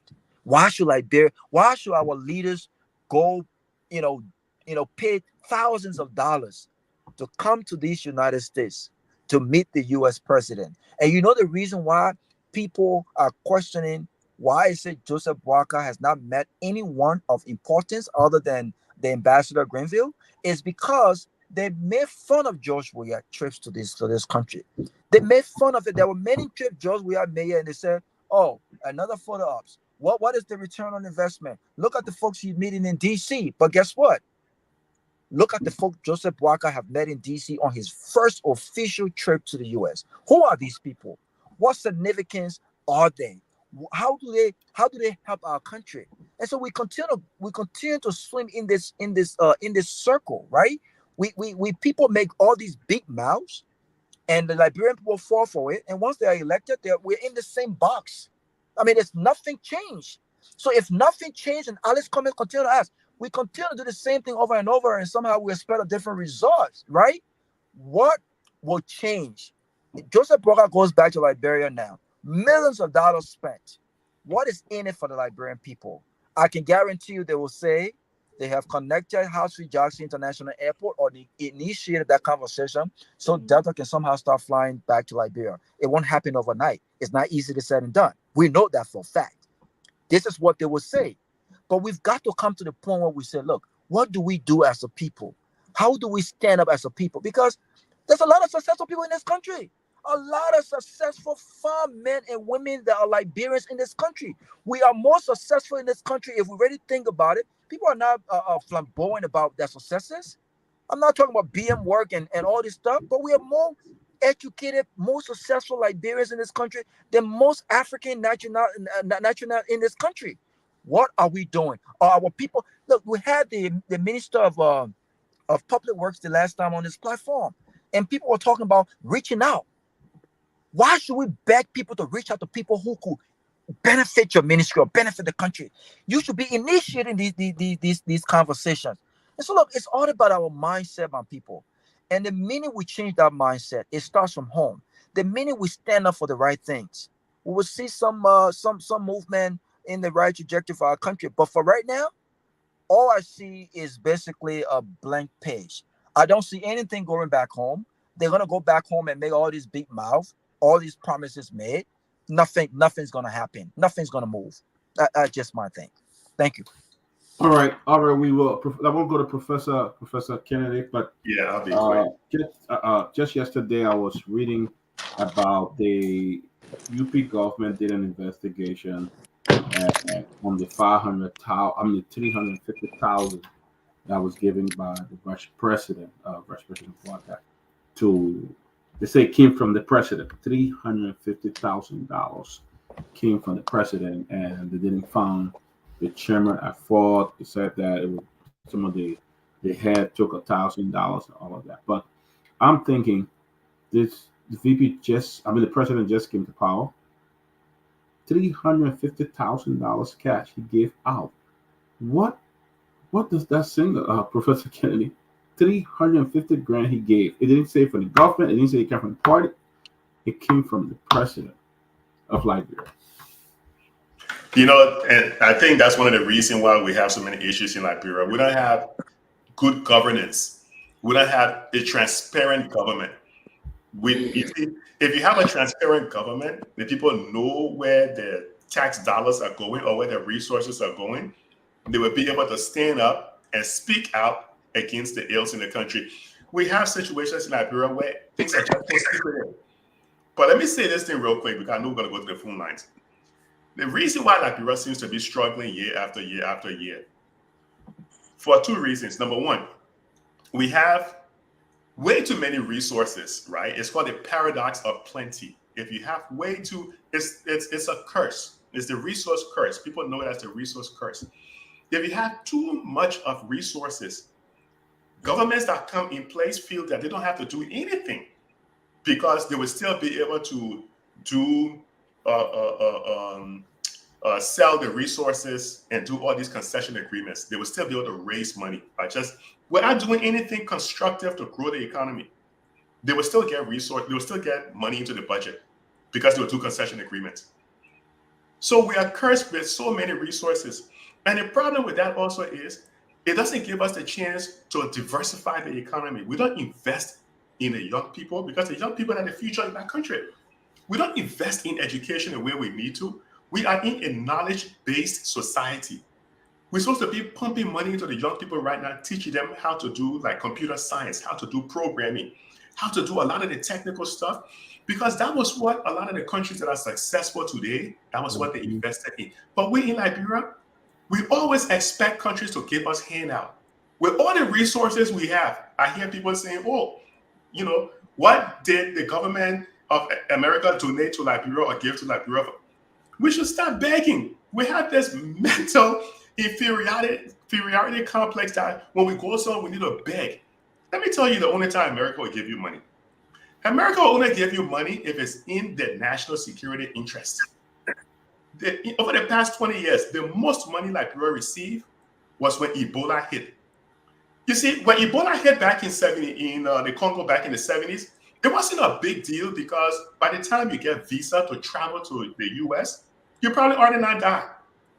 But when Eric Duncan left Liberia and landed in Dallas and died from Ebola, the world woke up. They said, whoa, the fact that you can leave and in one day end up in the US with Ebola, that was a threat to US national security. Go to foreignassistance.gov, you will see the most money that Liberia received was when Obama, they started pumping millions and millions and millions into Liberia healthcare system to strengthen it. Yes, a country that produces rubber, but we ran out of latex gloves. People were dying because we didn't have personal protective equipment.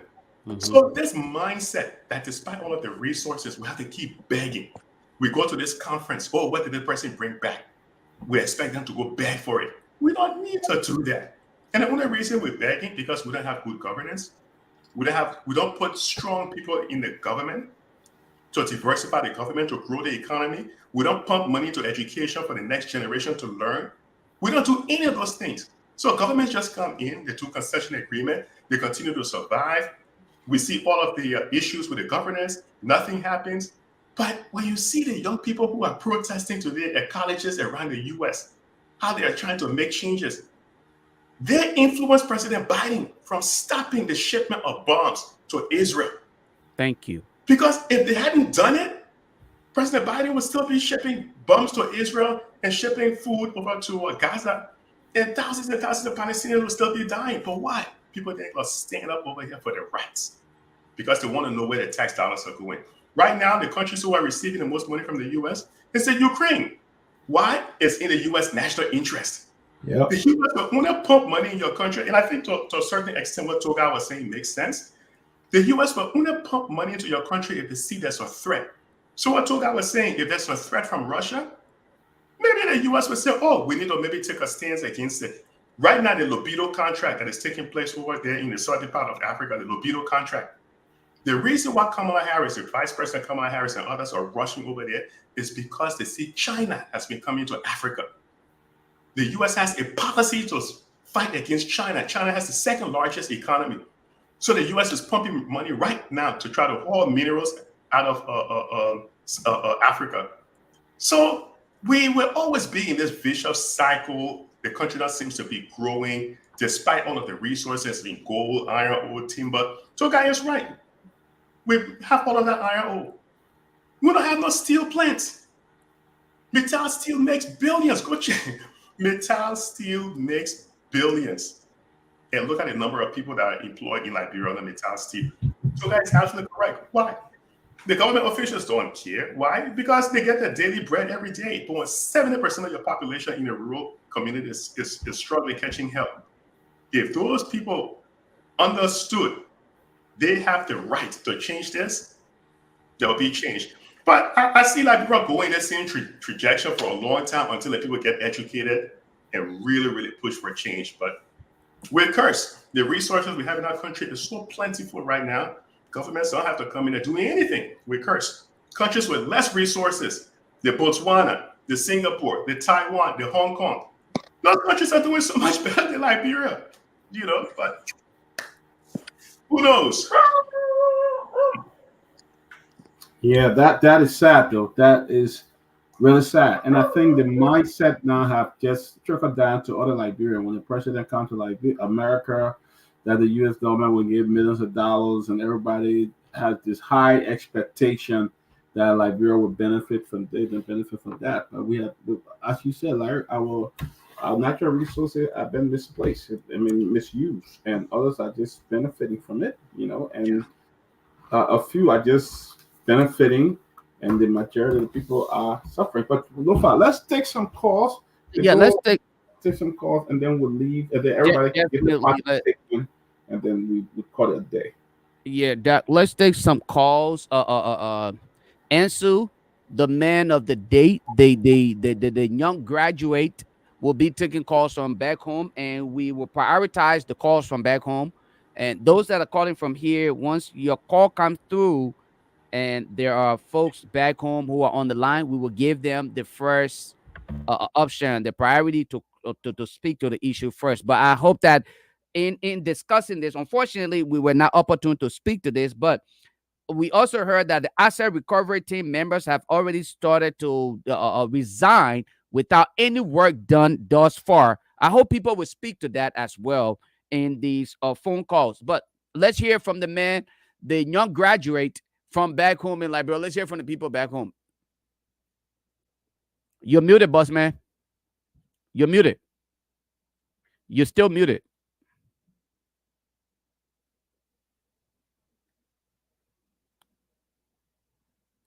Yeah, that check you up. I think There you go. There you go. You're unmuted now. I it's did. perfect. Go ahead. So you can call us on 0777 28 5961. 0777 28 5961.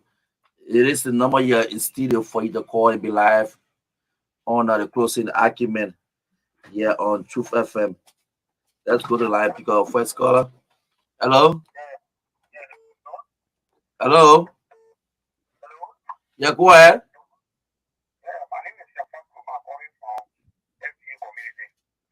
Okay, Sarah, go ahead.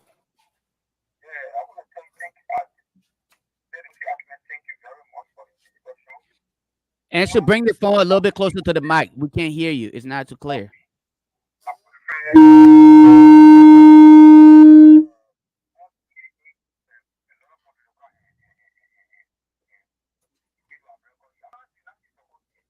We can't hear nothing.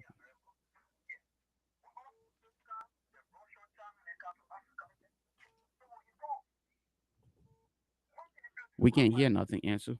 Can't hear that. We just can't hear that. I don't know if you guys can hear it, but I can't hear nothing. Answer. We cannot hear that caller.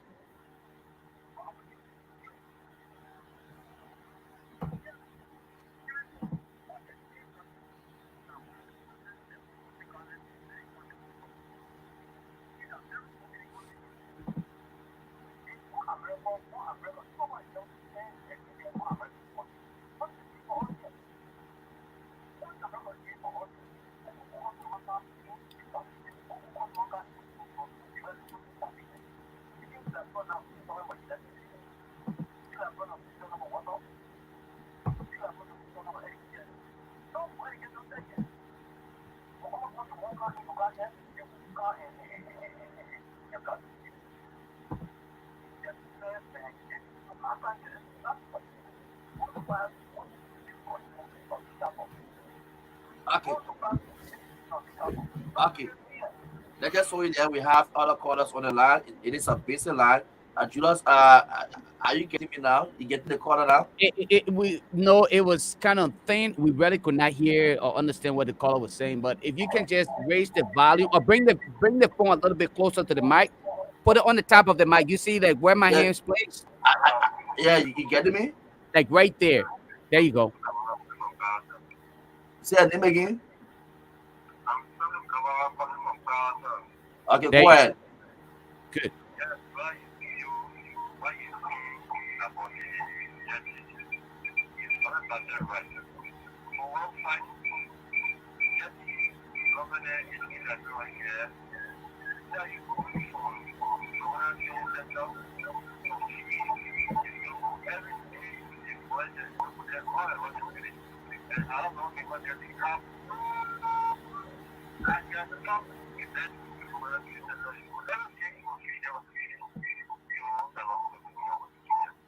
Okay. All right. Thank you. 0777. The number for you to call 285961. 0777 285961. The number for you to call and be live here on the closing argument here on Truth 96.1. Hello?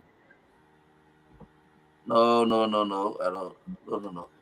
No. Let's take another caller. 0777 285961. Hello. Oh, the call keep coming in back to back. All right, so go ahead. It is a back to back call, so we find it so difficult to get the guys to. Let me see this one. Not too I'm not busy. hearing at all. I'm not hearing. It is almost impossible for him to take the calls because they call him back to back. Yeah, Every time he go try to ahead. take it, they hang. Agudo. Thank you. Go ahead.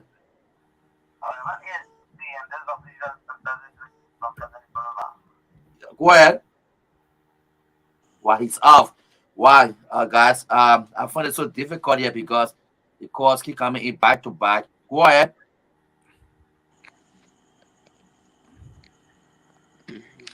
Let's take one more. Let's take one more, then we can close the night. Well, guys. Yeah, the callers don't Yeah. want to give me chance.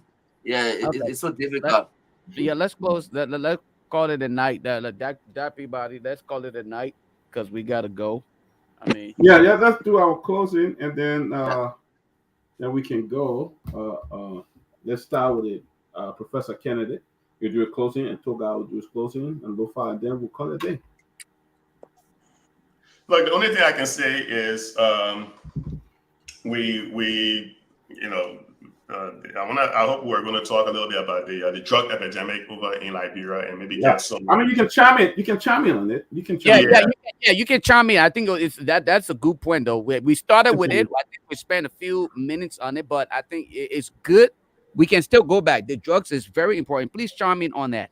Yeah, I just want to close on that, but hopefully maybe we'll have the opportunity to bring somebody from the Ministry of Health or one of the government offices to come on so we can talk about that. And I just want to see what the closing argument can do in order to help in terms of this fight against this epidemic, right? Is there something that we can do in terms of educating the people? Is there something we can do in terms of disseminating information, sharing information? Because if we go down this path where a lot of our young brothers and sisters in that country fall to this epidemic, we can have a whole generation lost because we're not going to have the resources to rehabilitate, create the job, and to treat this disease because it's a disease, right? So hopefully we'll get some government official to come on the closing argument and be able to share with us what information they have and what the closing argument can do to help in that space. I know at one time we had a serious epidemic, or we still do have other epidemics like things like rape and other issues in the country. So I'm hoping maybe at some point the platform can be used to help educate the people, inform the people, and we can start taking action and start moving to action to solve some of these problems from our little space over here on cyberspace. Yep. Exactly. So it's important, and I think we should take that initiative of carrying that out and educating the people as well. Very important. I'll let Toga go because he's back home. I mean, Yes. So I know we have another show. So I send you also, Lofa, the entire report by the legislature on the episode at B Mountain. I send it to your messenger. Okay. You notice that it has a lot of very good recommendations, from the issue of health to the issue of unemployment to the issue of Turkish taking over low-level jobs, very unskilled jobs at B Mountain, to several other issues. Those recommendations are very good. You saw the issue at Western Cluster, where the president was able to take some immediate action. That followed an action by the Ministry of Public Works today for revoking their road user permit. So what I think is that what that means is B Mountain will be constrained to using our major routes, maybe until some considerations or until some decisions are reached. So it means the executive plays a very major role in all of this. I feel very uncomfortable that for decades, there are several other things that Liberia have, minerals, but those things cannot be produced at home. And people and groups and institutions that intend to start producing those things at home are being constrained. I don't see why for centuries this country will be operating And even the motorbikes that we're all talking about today cannot even be produced here. The least car you think about cannot even be produced here. But we're taking all of the iron ore from here. We send it abroad. Those same iron ore seem to be produced abroad, sent back to us through cars. Sometimes to free one car from the free port of Monrovia. Besides the buying price, you're talking about over $2,000, $3,000, $4,000. And you know, our society is more like a cash-based society and not a credit society. Everything we do here, we have to go pay for it directly. If you want a small telephone here, you got to go to the bank. To the phone store to buy it directly. So we completely constrained everything else in this country. If you don't have the money directly, you cannot get it. Unlike people abroad who have to basically get some of these things on credit. And the few people who want to do that, like the issue of the jetty and all of that, they are being constrained. People connected to them are being sanctioned. People are lobbying against them and all of that to make sure that they are constrained from doing this. So I hope we can take some time up. Maybe the next time we come on the show, let's look at these recommendations. They might be coming from the wrong hands. I know from the legislature, we all got some issues with how people, on Capitol Hill might be performing. But we could look at some of these recommendations and chit-chat on them. Why would B Mountain, a multi-billion-dollar company, also be operating, and the hospital that is there cannot even get drugs to cater to the locals? You have a hospital, particularly for the foreign people, and you have a hospital for the locals. And the one from the local is the one in the most deplorable state. Why? Why should we be bringing somebody from way Turkey to be cooking our cassava leaf and palm butter for us when we at home know how to cook it better? Why? So some of these issues for me, the executive, needs to put their feet on the ground. The legislature has done a very good job. If you follow Yeke Koluba, you will notice that the guy has spoken significantly on this issue. But he doesn't have the power to constrain these companies. Just for the president to use the route controlled by Western Cluster, he's not able to shut the operations down. The legislature is difficult for them to take that sort of decision. It will look like they're usurping executive function. So we have to understand all of this. So I hope we can look at that report fully, and as time goes by, we can fully discuss it. We can look at the bad, the good, and how we can look at it thoroughly, and we can bring it to the public's glare. Some of the people in the public don't even know that this sort of report exists. But if we look at them good, we're able to fully discuss them and bring these companies to book by using the public opinion. Thank you.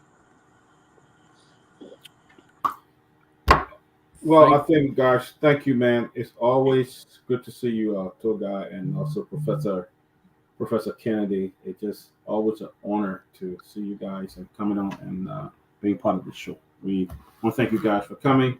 But again, want to wish Ansu our congratulations and wish him all the best. Also to all our graduates, all the graduates this season. Liberia, the United States, thousands of graduations this week, next week, and I want to wish you all the best. To other nurses, want to wish you a happy next week, happy night. Thank you for all you do. Again, as I stated, on next Wednesday we'll do a special fundraiser on the closing acumen to keep the show going and to ensure that so next week save the money, get it up here next week. But with that said, guys, thank you for joining us. Toga, your points are always right on the spot. And hopefully we will continue on Monday. Looking forward to be back here again for another Heart Show on Monday. To the guys in the studio, we say kudos, man. You did a wonderful job. Yeah. Take it out. Let's close this. Thank you. It was honestly, it was a great interaction today. We'll start off by just acknowledging the work of Ansu in studio. Congratulations to you. Great work. Continue to push for what you believe in, and hopefully it will pay back. And I think that definitely you will get what you're pushing for. Yeah, congratulations to you. Graduating on tomorrow is the ceremony. You will be getting that. And those of you who would like to appreciate the brother for pushing forth, those of you who always push the idea of, you know, education, even if it's $1, $5, send it to him so he can buy cold water. You see him bluffing already, man. He ain't even walk down the aisle yet. He already bluffing already. So by the time you send the $5, will be good. So yeah, but you go ahead, do what you can, contribute when you can, and if you can, or if you can, whether it is financially or not, just reach out to the brother, congratulate him for the work done. In closing, I just want to say, Liberia deserves better, and we will consistently push the idea, regardless of our political affiliations and our religious beliefs. We, as Liberian, must stand up and we must believe in something that is in the best interest of Liberia. And to move Liberia forward, we will step on people toes or fingers, and I don't think we should be much more concerned about irritating people. I think our concern should be more about how can we transform Liberia, and put her on the map, put her in the right trajectory, so that when the next generation is opportune to sit in our positions, filled in the capacity in which we filled in today, they will have upper hands, and be able to move Liberia further than where she is today. So, in the issue of the most recent incident that has been highlighted in the comment section, the resignation of the I know CIC Emmanuel Gemkwe. Look, let me be honest with you, and I'll be very blunt. In Jefferson Koji's word, I'll be very blunt. Okay. I really don't, that kid, I don't see him serious. He's not serious at all. I really don't give him any, I would not give him any kind of recognition, because honestly, his recent trend, at first, I really respected him until his recent trend. I realized that he's no more than one of those politicians who is seriously seeking the opportunity that they feel like they desire, and they deserve. So his resignation is no more than just an opportunity to seek attention, just like he performed as a member of the Asset Declaration, like I would say about the Martin Colley and other people. These young people are they're following the footsteps of the corrupt politician exploiting the situation, and that is the reason why they always form themselves in these low cliques. They found themselves in those group to use it as an opportunity, and without even understanding what it really means to advocate or to be an activist. So one would simply just declare him or herself as an activist or as an advocate when they simply just want to gain the needed relevance. So I'm not going to speak to his resignation. If I were him, pack your things and go to Sierra Leone or Ghana or somewhere else and live there in your best interest. I don't care, But whether you resign or not, because the team that was first and foremost brought to relevance, they were not respected. They should not be respected, and I don't care about them. Go ahead and do whatever you want to do. Your resignation brings nothing to the growth and success that we expect for Liberia. I really don't care about that, to be honest with you. And his resignation is nothing. As far as the drug issue, I think Liberia, we need to invest a lot more into the idea and the fight against drugs. And all of us need to do it together. We must do it collaboratively so that we can succeed at it. We cannot expect an individual to make it happen. The LDEA don't have the solution. They are simply on the idea of try and error. Abraham Kumar, the guy, the LDEA director right now, had no idea. He's following the Liberia strategy. Arrest people, take the drugs, and see how best you can use it. That is not the strategy to solve our problem. Your lawbreakers, Gareth DeLon, is using this as an opportunity to grandstand, all right, on an idea that is not his. You can never be successful with an idea that is not yours. The idea that Gareth DeLon attempt to run with is not his, when he's not utilizing the sources that actually came up with this idea, that birthed this idea, and they still have the original idea and how to implement it. the Emmanuel Yato and other people who crafted this idea and still have, how can we make it sustainable? Darrell Dillon doesn't have it, but he's using it as an opportunity to grandstand, and eventually it will fill. But I will stop at this point here and say thank you guys for being a part of it. Miss Congress says she sent some of her picture of closing argument, but I don't see it. Where did she send it? Where did she send it? I don't know where she sent it. I would have loved to just show it before we take our exit, but I don't see. Where did she send it to the did she send it to me or she said she sent it to closing argument? She sent it to the closing argument. Yeah. I don't have, let me check here though. I would love to just show a little bit of it, then we can take our exit. Send the pictures. No, let her. Can you send it to me, please? Before we take our exit, if you can send it to me directly, I will try to play it. Let's just delay. Yeah. Why don't you play that music that we play first? Oh yeah. Just we can close on that. I love that. That was very beautiful music. Yeah, let's see here. While we play that music, let's wait for Yomathro to send it. Yomathro, send it to me directly. Lofa, don't send it to closing argument. I'm not part of the big bosses. I don't see it here either, though. I'm looking at the. Yeah, I don't have it. But in that, let me just also use this opportunity to say happy birthday again to my daughter Giselle. Happy birthday to you. I love you, mama. Continue to do what you keep doing. If you can't come out here to say thank you to those who wish you a happy birthday, I appreciate it. But if not, I'm good. Let's see here. I'm still not getting that. But let's play the music here from the man Jazino. This is a new hit. It is the remix to Butter My Bread, and he's featuring Nasty C, Les Mid, and C Riram.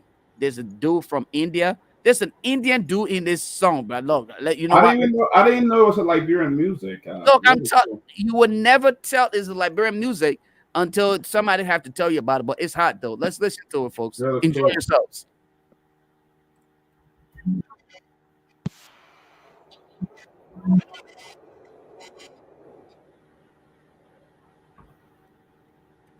Hold up, folks. Let me. I'm sorry, folks. Let's do this again one more time. There you go.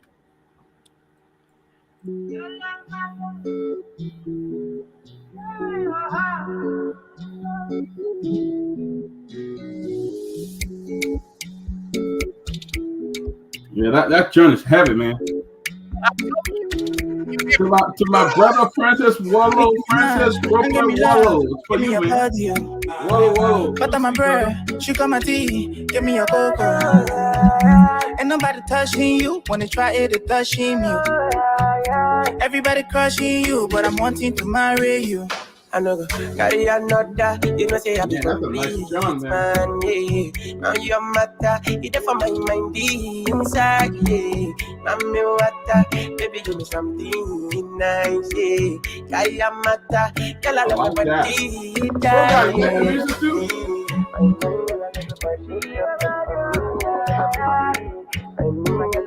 To my boy Francis Wallow, what's up, bro? Good to see you, man. Wanna kagadana katirinde lady. Wanna kaga walaga me tandi varuve. Tell me that the sunrise in the depths of your eyes. Penne, wo kanniri ro khadal kanne.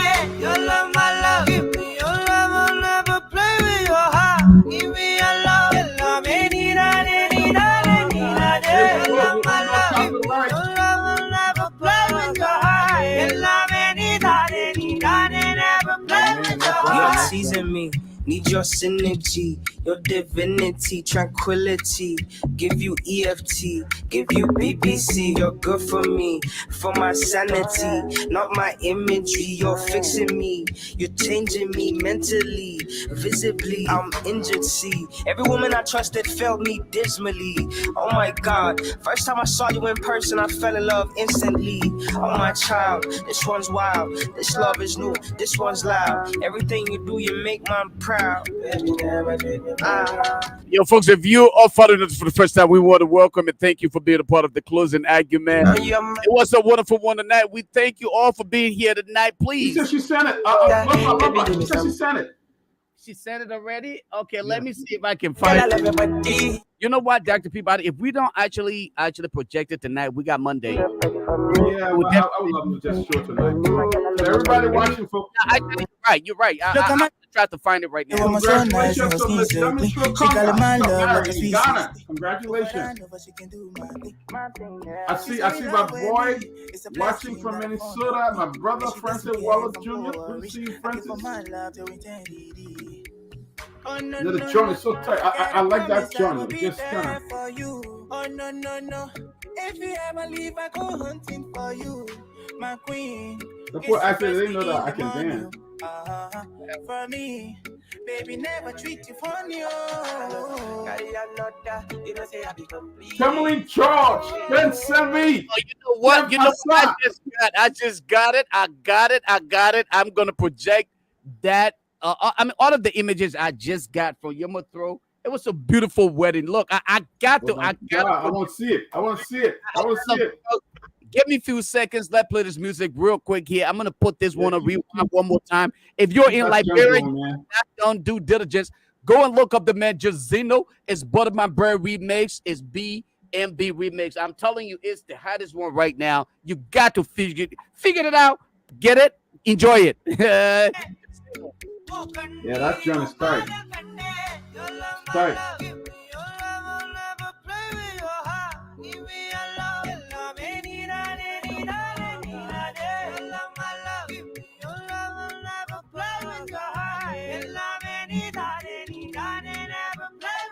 You're teasing me, need your synergy, your divinity.